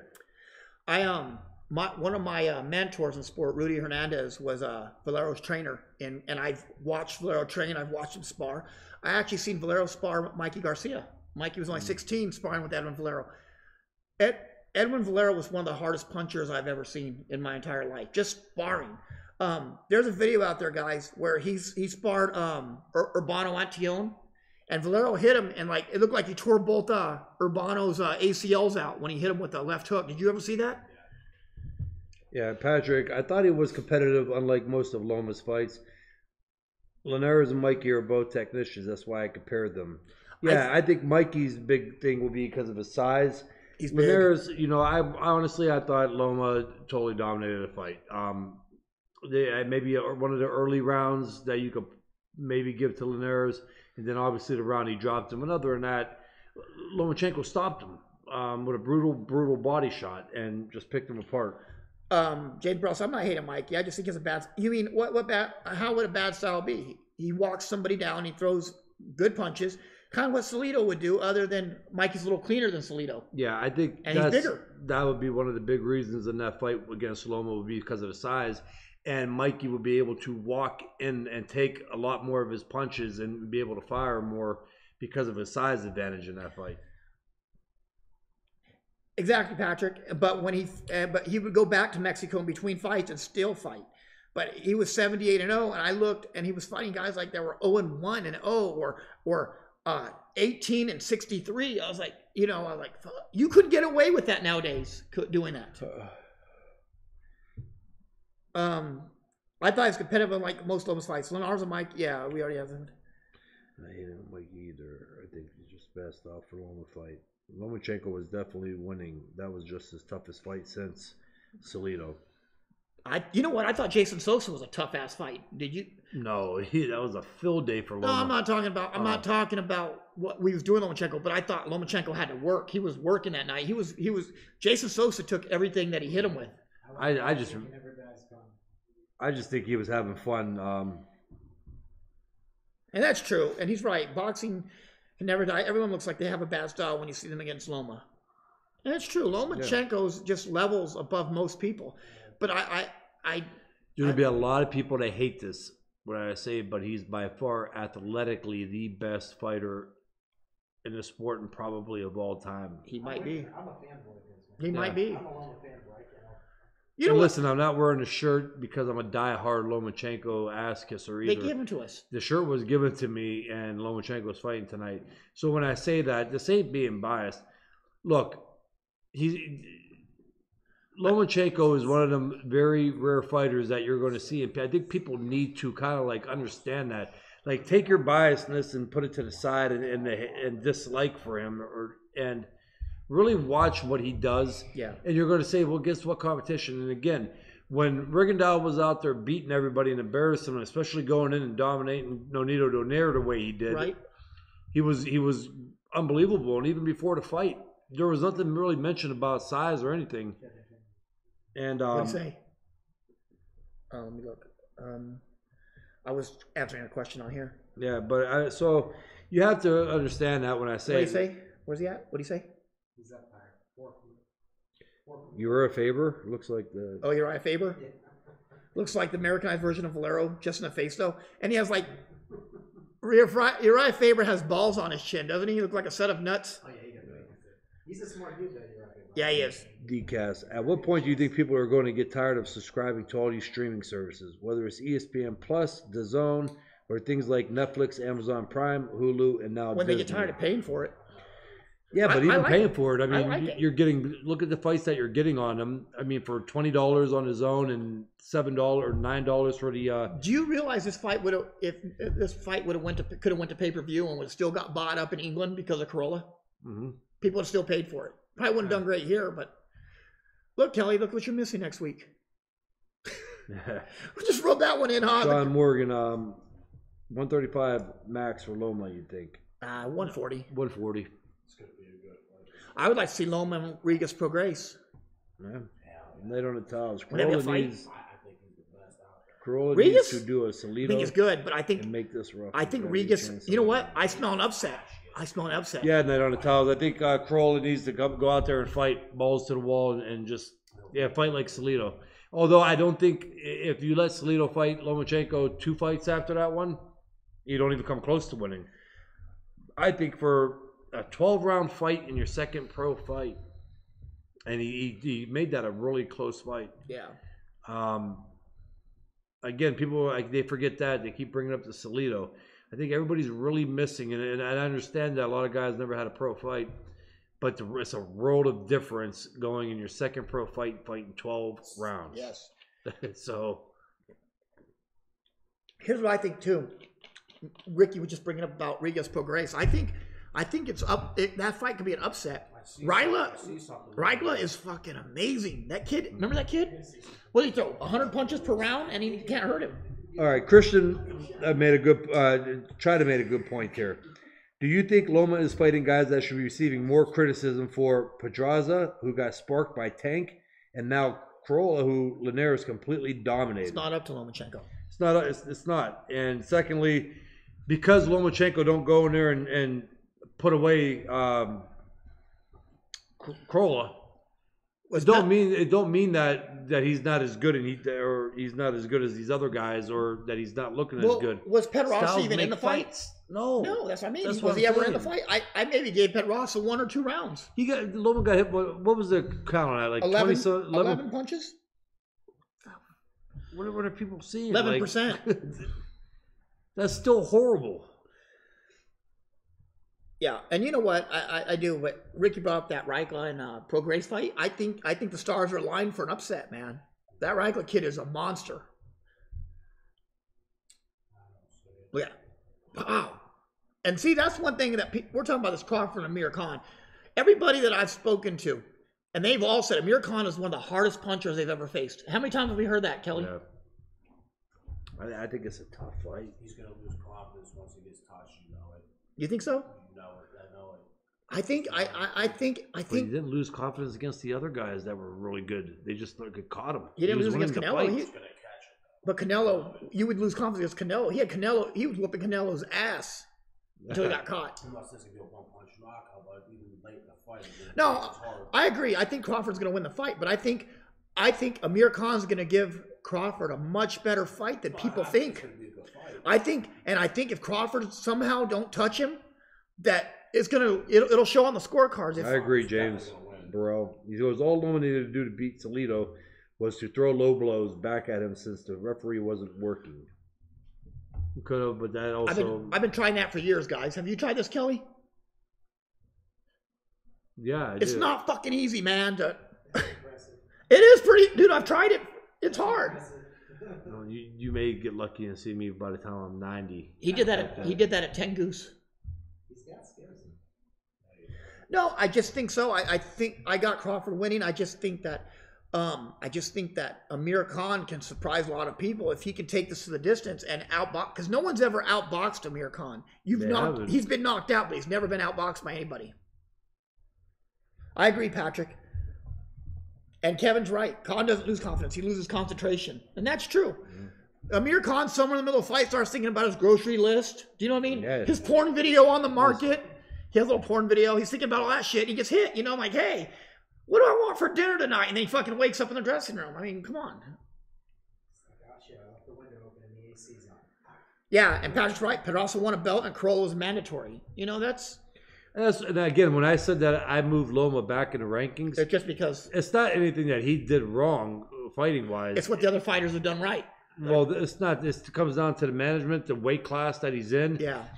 There's really nobody for him to fight right now. And I know people keep saying Gervonta, but if he fights Tank right now and goes in and beats him, listen, mark my words.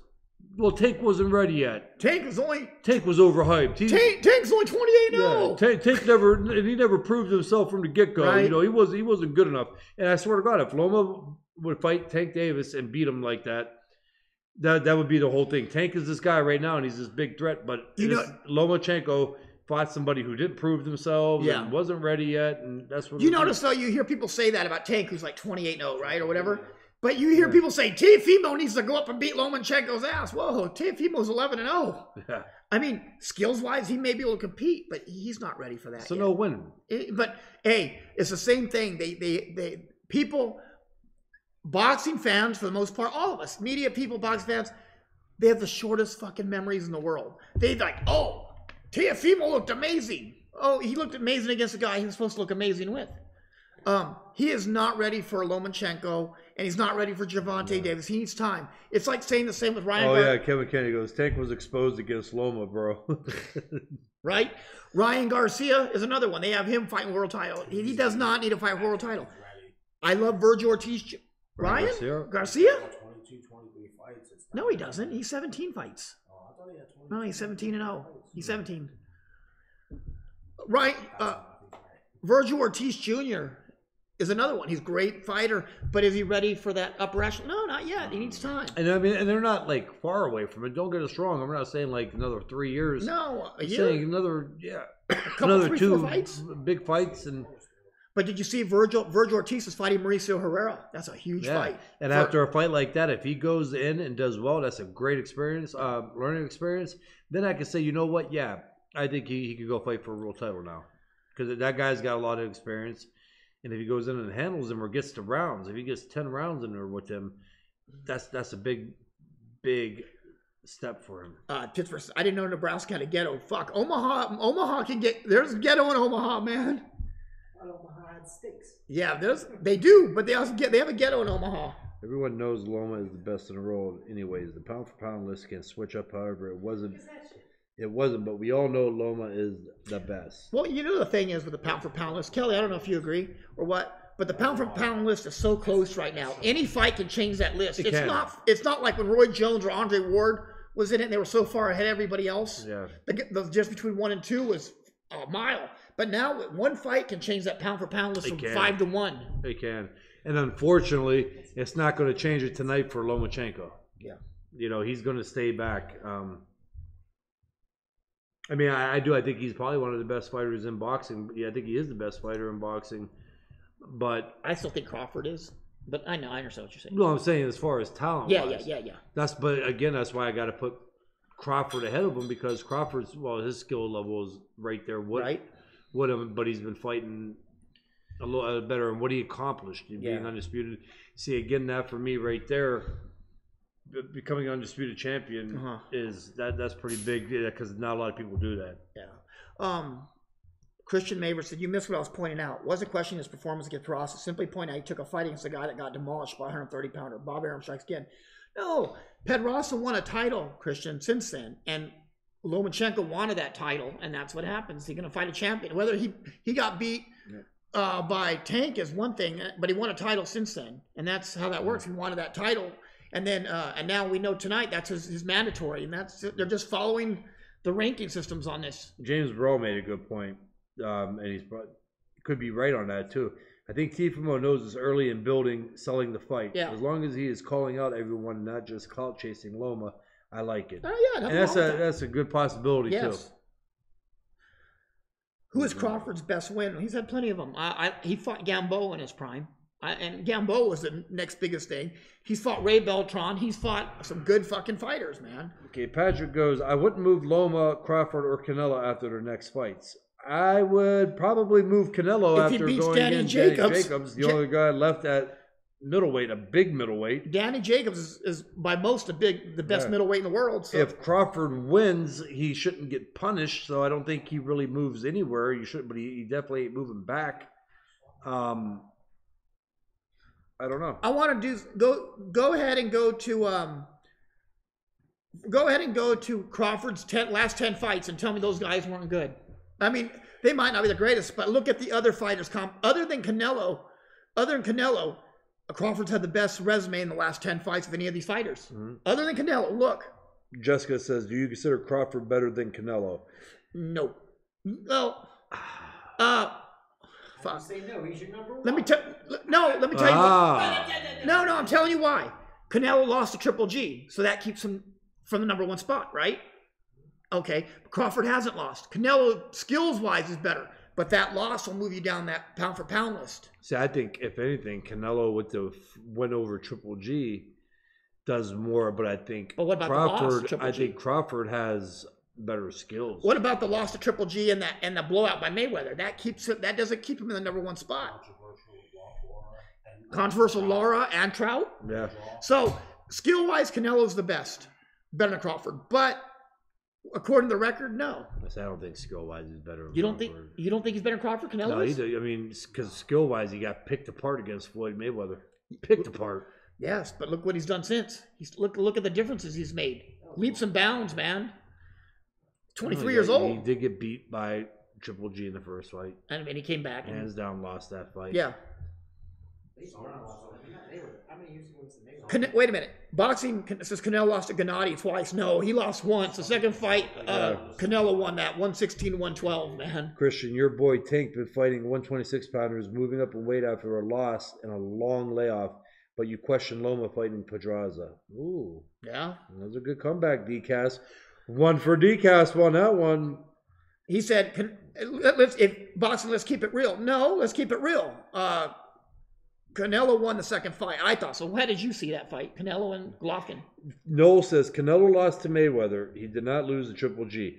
He lost the first fight to Triple G. He lost that first fight, Noel, to Triple G. But yeah, he won the second fight. Yeah, he lost. Oh, he goes, oh, I see what you're saying. No, we got Ricky the Goat up here, too. Yeah. No Salwan's on. Canelo's got, and I said that too. I think Canelo has improved by leaps and bounds since Mayweather. He has, but again, but it happened. You're 23 years old, and you're finding a guy like Floyd. Floyd did that to everybody. But it wasn't competitive at all. Who has, other than... Floyd didn't do that to everybody. He didn't do it to Castillo. He didn't do it to Medina. But they were more experienced than Canelo was at the time. So I'm just saying, skill-wise, I mean, the first Triple G fight, he was able to get hit. I don't think he's as good skill-wise as Crawford. That was a little older Shane Mosley, though. Yeah, he was old Shane Mosley. I'll tell you one thing. A lot of people say that Shane Mosley was the hardest puncher in the welterweight division in that time period. Like in his prime, he hit hard. But the lead right that flattened Khan was beautiful. I don't care how thick your skull is. That is a one-hit quitter. It was a good punch. Yeah, it was. But the one that he hit Kirkland, the one he hit Kirkland with, Kirkland's legs were crossing up in the air. I was like, oh my God, Canelo just killed James Kirkland. Oh my God. What was that? And he got beat up before it happened. Do you think he's Boxing Nerd? I said, do you think Castillo beat Mayweather in the first fight? Yeah, I do. I do too, and I think Maidana. Now listen, now I am going to have to kind of take Mayweather's side a little bit on this one. I think the hand injury had a big part in that. But Castillo fought a great fight, and you can't take that away. You see Vostik hanging out? Vostik's like, who am I going to put at coma next time I fight? Yeah. Oh. What? That's what Vostik's thinking. Vostik's literally like the new Ivan Drago, isn't he?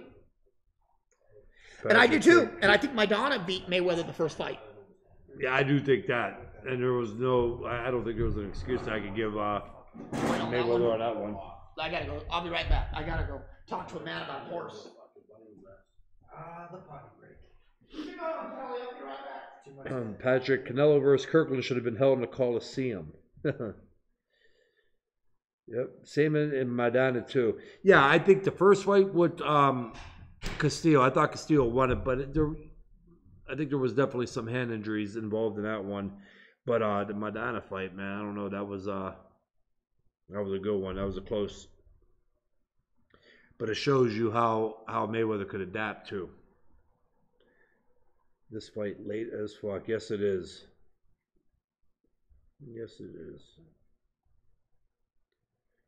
Start something.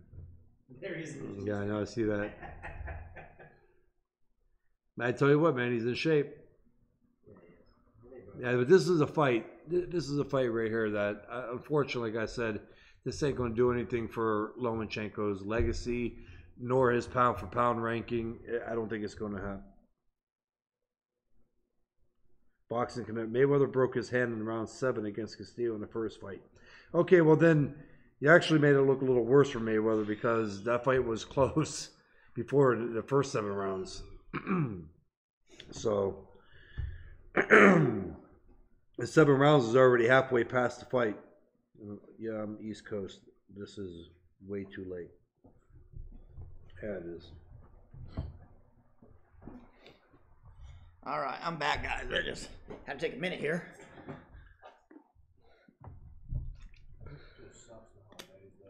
Do you guys think it's the next big payday for Mikey and Loma? What's that? The next big payday for Mikey. It could be. I think so. Yeah, I definitely think so. Kelly, if you look back at Mayweather fighting at 22 years old, who would you say was a better fighter at 22, Canelo or Mayweather?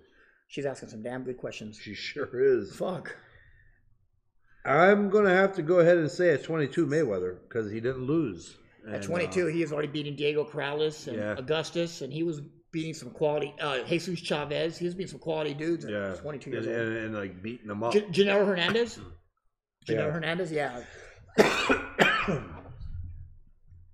I appreciate Canelo, but I can't give him credit for the GG fight. So what? I think he won the second fight pretty fucking easy. It was 116, 112.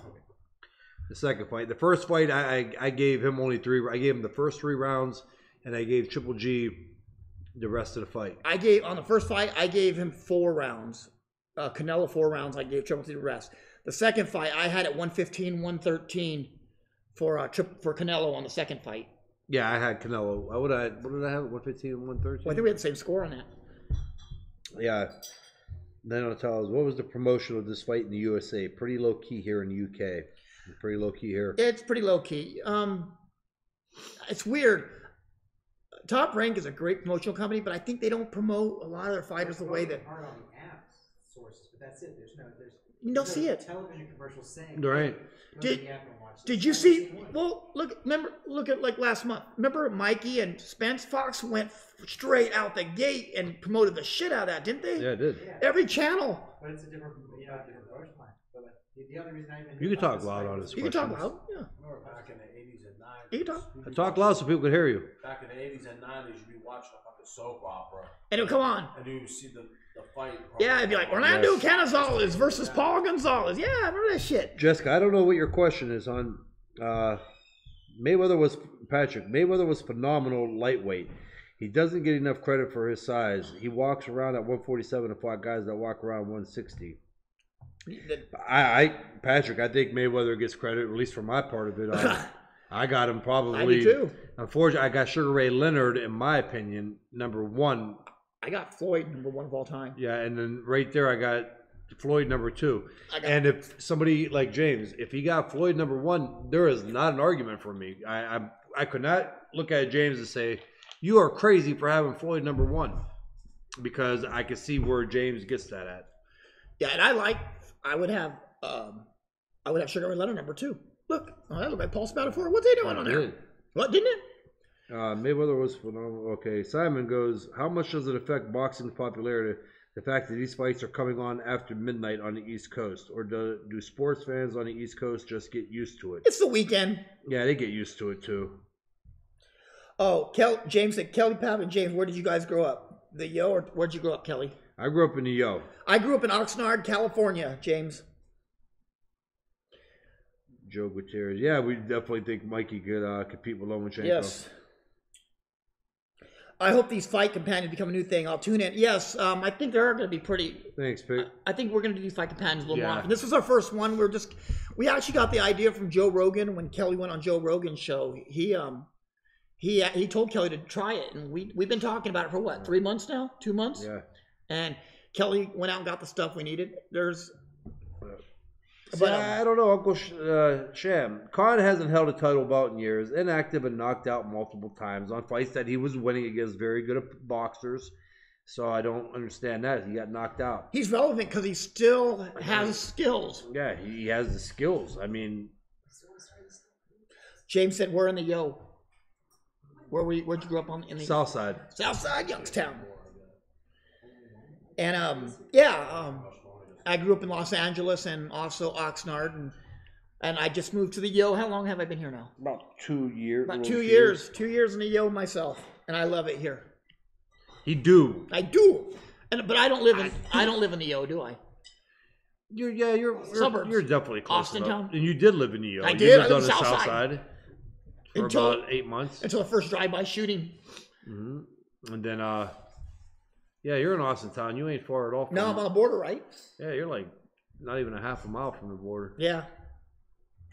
It's a shame Crolla never fought Terry Flanagan. It would have been a packed arena. What, didn't Crolla fight a kid from England and the kid went brain damage? It was like a fight of the year. Really good kid. He was a really young fighter from England. I can't remember his name. This was maybe 5 years ago, but this was such a war. This kid had a brain damage. He was never fought again, and he's a trainer now. But I remember that Crolla fight.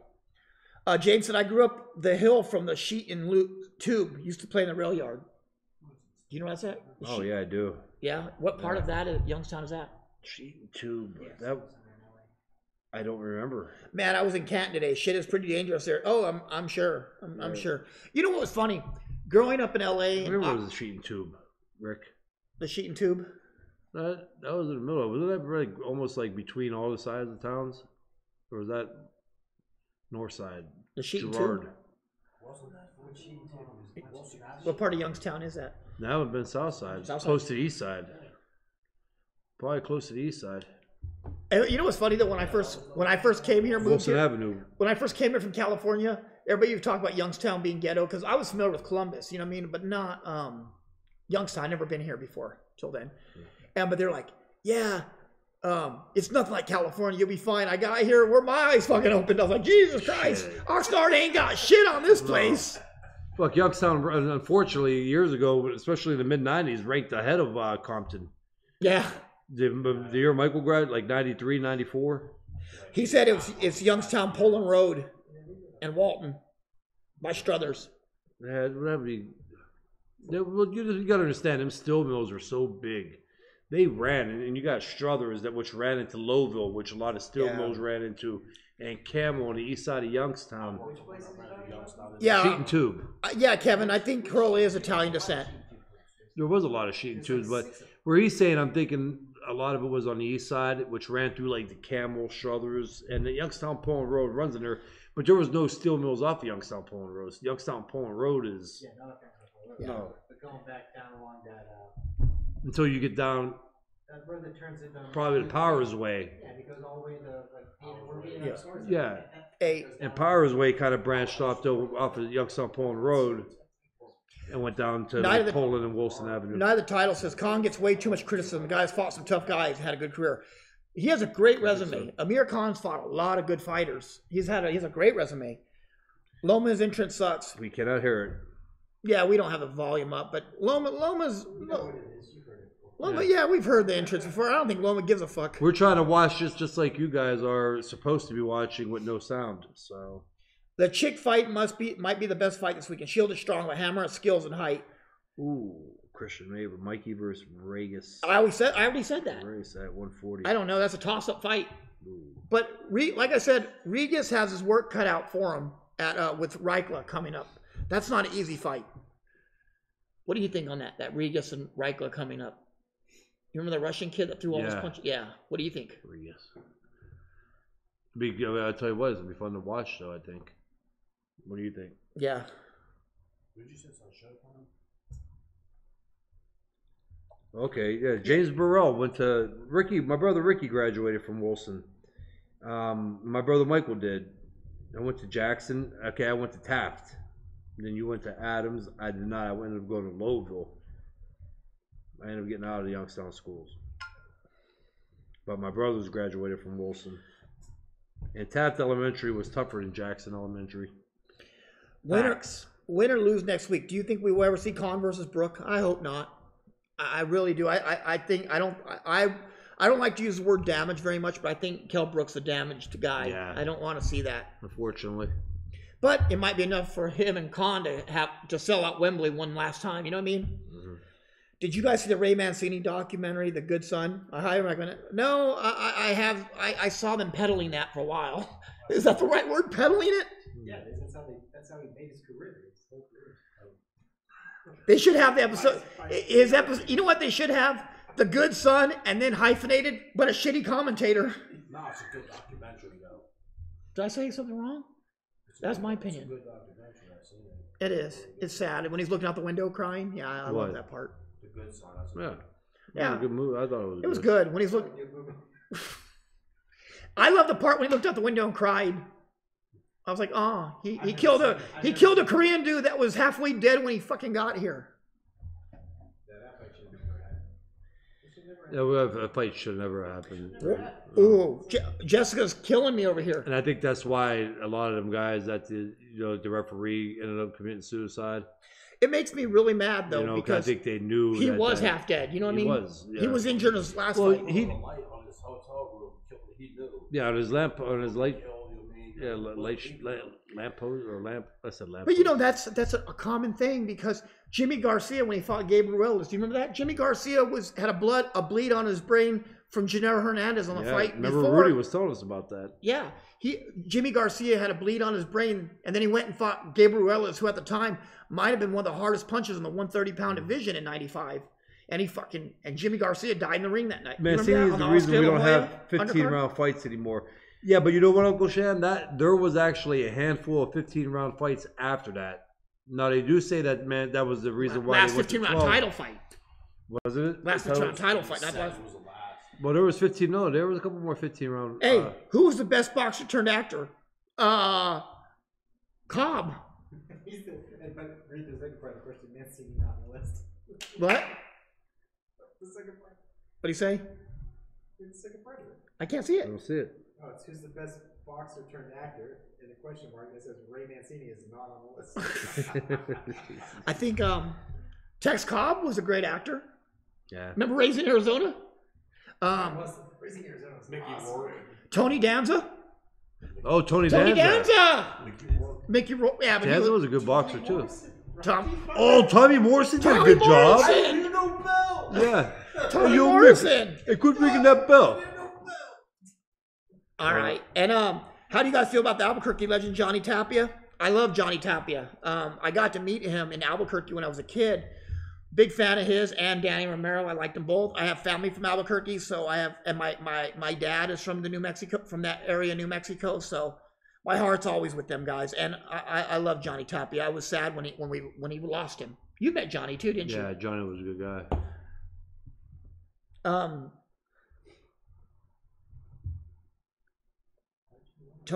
Archie Moore and Huck Finn. Yeah, Archie Moore was in Huck Finn. That's right. Did Mickey Rourke box? Mickey Rourke had 10 pro fights, 10-0. I did not know that. Yes. Mm-hmm. He was in a movie about boxing called Barfly. Great. Yeah. Not know that Look his box rec up. Playing the homeboy. All right, the fight's about to start, guys. Well, then Ryan's right. He's hands down. Mickey Rourke's an awesome actor. Yeah. Yeah, and the wrestler, that was a game changer when the wrestler, wasn't it? Wasn't he in Expendable or something? And yeah. Boxing movie, homeboy. Oh, Ryan O'Neal boxed. Fights. Yeah, the fight's on. All right, guys, we got a fight. Yeah, it was. The documentary actually made me tear up a little bit. Loma will start off. It'll be boring. I don't know. The Tapia documentary did make me tear up, made me a little emotional. Did you watch that? No, I didn't get a chance. It was sad. You know what? The Arturo Gatti one and Mickey Ward documentary was emotional too. Yeah.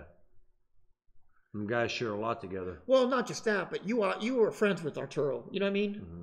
How hot was Marissa Tomei yesterday? What's that? Marissa Tomei? In My Cousin Vinny? Oh, yeah. I would fuck her with my wife watching. I'd fuck her with your wife watching too. I want Lomachenko's gloves. I'd fuck her with everyone's wife watching. Barfly was about Charles Bukowski. Yes, the writer. Your wife's not my partner. See, I think right now Crolla is just fighting a totally horrible fight doing this. That's the way he knows how to fight. Do you know what I mean? Yeah, but I mean that's You not can't a way. box. You can't box with Lomachenko. But if you get a chance and an opportunity at a fight like this, why not go in there And you're gonna, your ass. It's your ass. Go in there and give it everything you got. unless the only thing I could think of right now is if he's going to use his height for when Loma comes in and he comes down with a straight right hand and catches Loma coming in. That's the only thing I could think that could possibly work. Does he punch hard enough to hurt him though? I don't know. That's the thing.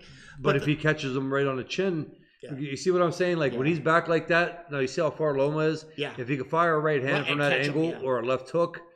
But other than that, I don't see it being a good strategy. But you know the thing is too, I think Loma's gathering data right now. He's going to turn it on in the next couple rounds. You know, He when he usually does it, he turns it on. See, right there was a good punch being with that height advantage. Kelly, do you realize we've been to 8 of Lomachenko's fights? We've been to almost all his fights in person. Steps out.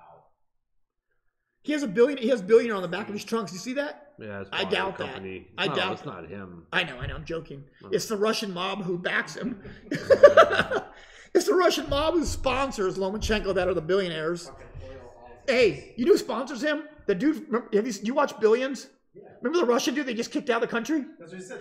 The oil oligarchs. Yeah, they just kicked out He goes, yeah, John Malcolm. That's this is where he's going to start picking them That's apart. a sponsor. You know what I mean? He goes, Are we talking about this or are we doing the fight companion? oh, I could have said that when you were talking about what street on Youngstown. The fight wasn't on yet. Oh.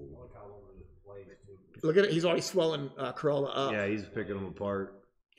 Lomachenko's looks really good right now. He looks sharp, you know?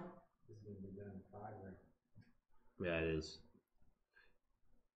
I like the in and out, the moving in and out. Yeah. I like that. He's keeping Crolla off balance by just him moving in and out like that. I think in a fight like this, you got a guy, I mean, this is your golden opportunity. You're going to have to bring it to him.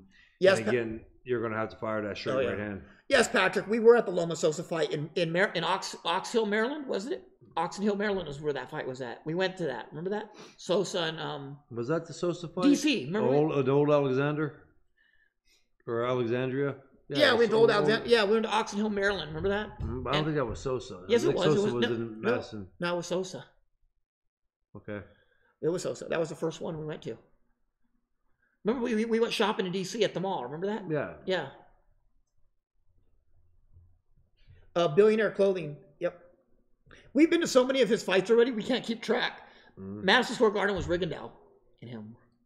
Yeah, there was a couple. Ooh, that body shot was vicious, wasn't it? And look at that. And they hit him with the straight left off the same hand. I am curious now, because I could have swore that. Look it up. The Sosa and Loma, if you could. Yeah, it may please. have been. I think it was Oxon Hill at the MGM, Oxon Hill. Yeah, he said it was MGM. Yeah, Maryland. probably then, yeah. Yeah, we were there. They're back again. I don't like that camera. Loma ducking film name. I don't like that camera angle. Do you? Uh-huh. There we go. Oh, they got Jack Reese in there. Hey, you know what? You did get me onto that. Oh my God, Oculus. Yeah. And when you watch fights on that Oculus, it's like you're the referee. It's awesome, isn't it? Yeah. I love my Oculus. You still use it? Yeah, a little bit. I've actually brought it in here. See, like right there is where I think that for Crolla to have a chance in this, the way he's fighting, is when he goes back, take the step back and wait for Loma to come in and try to fire a right hand real quick. Patrick said Usyk and Vostik. Yeah, we remember. You know, Vostik was young in the career, and Vostik made Kelly promise him. Do you remember? Vostik made you promise him the day before that you'd come watch his fight. Oh yeah. Yeah, Vostik. We hung out with those guys that night because my cousin was working in Lomachenko's camp, and Vostik ran over to Kelly and told Kelly, "You promise you'll come to my fight and watch me tomorrow?" And Kelly's like, "Yeah." And then he ran again. He ran back and made sure he promised that. And Kelly did. You made his fight. Do you remember that? Mm-hmm. Absolutely. I think we got the what Kelly, do you have the Oculus Go or the Rift? The Go. Yeah, I got the Go. We got the Go. We got the Go. Is that Kelly Pavlik? Yes, it's Kelly Pavlik. I hope it is, or I'm been sitting with the wrong fucking guy for 2 years. And right now, watch. Pretty much every time, watch the difference that Lomachenko does after he throws a combo, or if he throws a certain punch. Loma will make different moves and different subtle moves, or he'll pop in, he'll pop out differently. Yeah.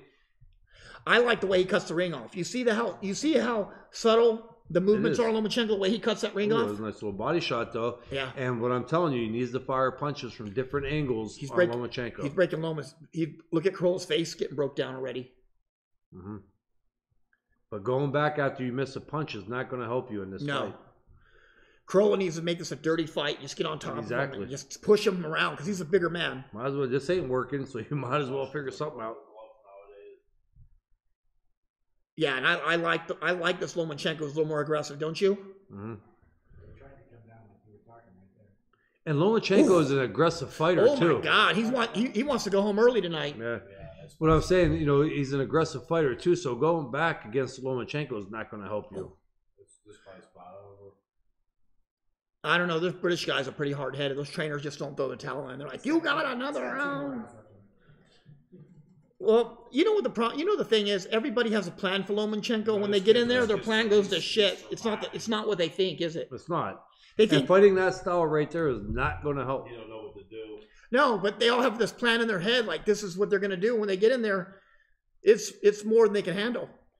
Usyk versus AJ, who you got? I got Usyk. I got to go to Usyk too. I think Usyk is a big version of Lomachenko.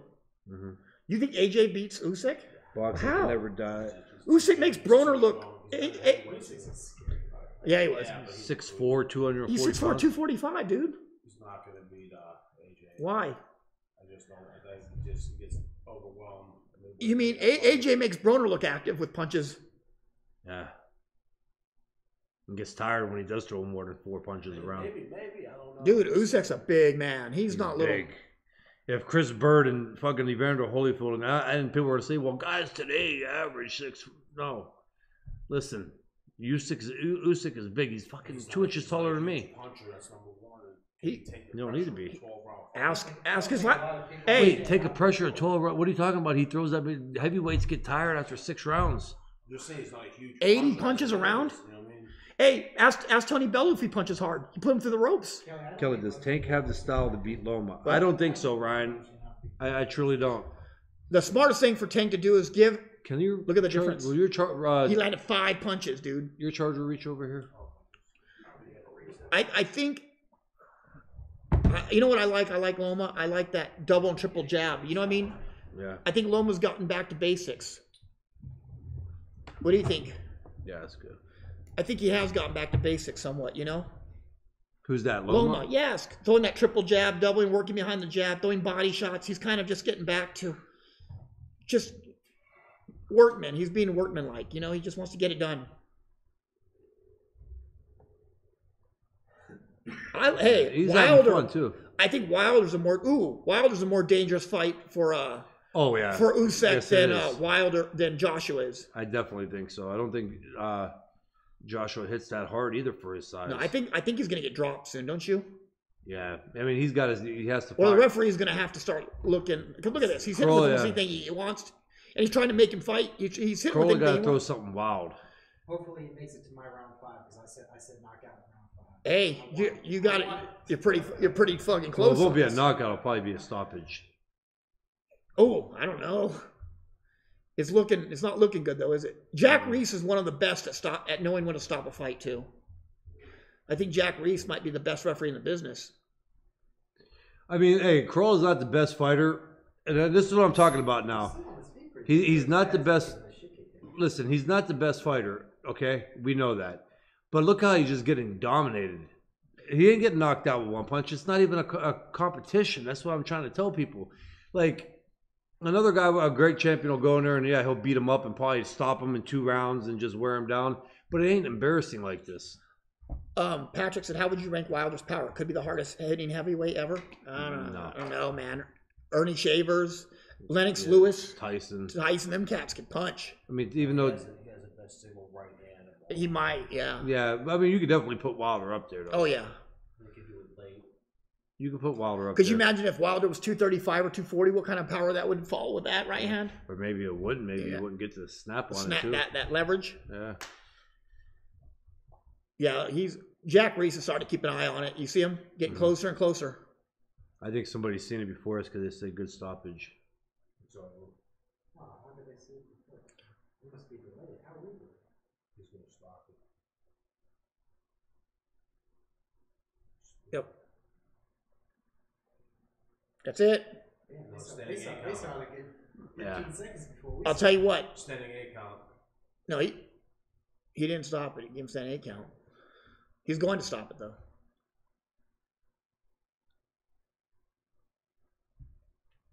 Standing 8, that looked like a stoppage, didn't it? Wow, come on, Jack. He don't even know what's going on. Wow, this is That was awkward. It looked like he stopped it, didn't it? that was weird. Yeah. That was really weird. He didn't go like this. No, it looked like it was. Like this. Yeah. Standing 8. That's why I call it. Jack Reese is one of the best referees in the business. I just think You might get some. There could be a little bit of shit over that though. it could be. It was I mean, confusing. you're talking about a stoppage, maybe. Yeah. This did you wave? But what did he? What did he give a standing 8 count for? Are we on a delay? Do you know? We should be. No, they're. Standing 8's when you jump and you go like this. Yeah, I mean, we're watching it live off the end. yeah. It should be the same with everybody, but obviously. There's that Oculus Go. But what I'm saying, We're a little behind. that could have been a stoppage. Where did the standing 8 count come in from too though? He didn't. He jumped and called it. He gave him a chance. So watch. It looked like a stoppage right here. Like look how he jumped in. That looked. Blocking a lot of it too. That's probably why. Yeah, but where was the? I mean, maybe right there his ass hit. Was okay. I see. Yeah, Okay. okay. Yeah, it was a. Yeah, his ass hit the bottom rope. That's why I said. Yeah, we have 20. We must have a delay. No, he put his hand down. I'll tell you what. The best thing Crolla has are those boxing shoes. Those He says at Mizuno's 2:30 about. He Those says my. it's at 2:30 around 4. So we have a nice delay here, guys. We have a delay. Yeah. This. It's Oh, hard to fall on the ground of those things. unless dude, you- it's. Jack should have just stopped it. It's already getting worse. But I think this nothing but raises the stock. You know what I mean? Yeah, Lomachenko's just having a good time. he is. There's nothing you can do. But did you expect any different? No. None of us did. What's up, Mario? God, that hand speed. Fuck.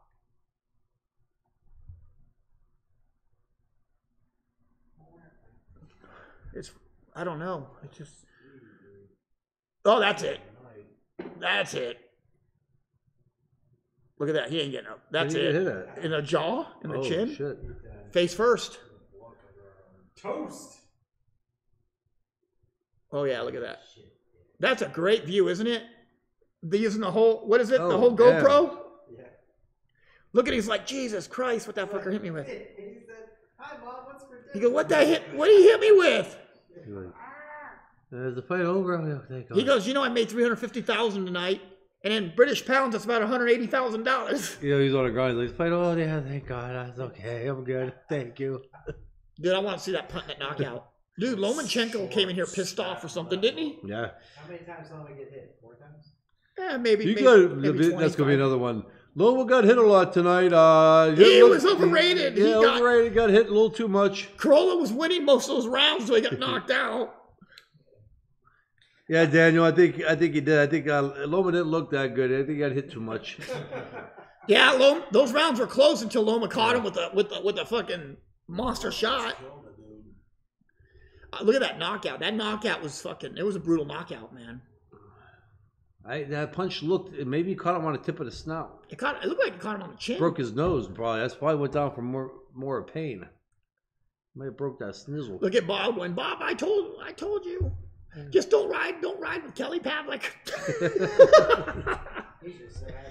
Hey, Justin, you think Bob was telling that? Hey, Loma, you look great, but don't ever ride with Kelly Pavlik. Aaron said Hearn shoved Crolla up their ass and they didn't want this fight. Yeah, that might be a reason too. He probably wanted to make a statement. Hey, No, but you know what? If you want, I'll tell you what. That's one of the best cutmen in the sport, right there. Right there. From our shit. We know, like we see the guy all the time. Fucking for Rival. Oh yeah. What's that? Tank Davis got to be next. It's time. It's a hard fight to make, man. Tank's not a top ranked guy. He's a PBC guy. It would be. It says behind the air. Crap. Oh yeah. Yeah. Oh, he went face. Yeah, that's he what was I said. out. He went face first. Yeah. I would ask him, can I have your boxing shoes, dude? Those are like $300 shoes. Those Mizunos. No, I'd have took them. Yeah, I was watching the glove. Yeah, look at him. 30 years watching gloves. Thank you. DCAS says very successful fight companion. Thank you, Donovan. Appreciate it, buddy. Behind the air. That was a nasty hook. That's Donovan Cat from the Punchline, always on our show, asking those crazy questions. He has good questions. I think he is finally 100% again.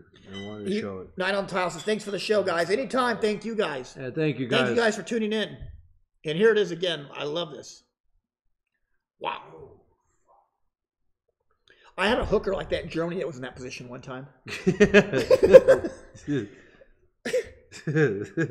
one in Hong Kong.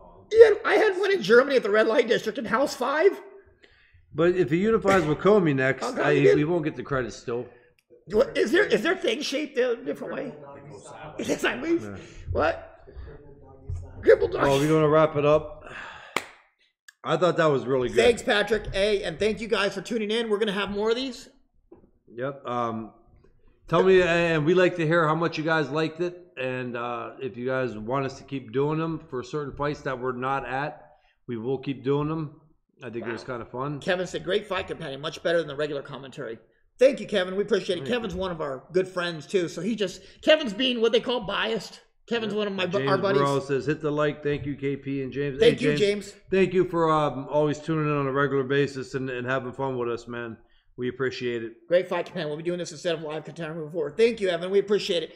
Hey, next week, we'll be at Con and Crawford live covering that for media, but Kelly will be here. Kelly will be back here. So maybe Kelly will go live and we'll see. Maybe would it be able for us to go live with Kelly back here and we could kind of do the show with him and me together? Maybe. You might. You can FaceTime you in. What do you think? Yeah, that'll work. And then you're still there. Maybe Ricky, bring Ricky with me. Yeah. Let everybody know that we still have a show on Sunday. Yeah. Hey guys. Thank you, Jessica. We appreciate you coming on and thank you. And thank you for the great question, Jessica. Yeah, and the comments. Thank you, Noel. Noel said enjoyed it. Thank you so much. Thanks, Noel. I don't know, Kevin, if Loma can make 22. I think 26 he probably could. Give us a date and time. Sunday. Sunday is the regular Punchline. Sunday at 7 p.m. Eastern time. Yes, Sunday at 7 o'clock. You can catch us on Facebook Live. You can catch us on YouTube. And you can catch us on iTunes, right? We're on iTunes, right? Yeah. But 7 p.m., hit the subscribe. What else, Kelly? Share and like. And Pocket Cast. And like and hit that little bell icon for reminders, guys. And share the show. It'll remind you guys, too, when we're coming on. That little bell on the YouTube. Kevin said Loma wants a Garcia fight. That's probably what he's going to end up getting. Yeah, well, we probably turn it up and listen. All right. Thank you.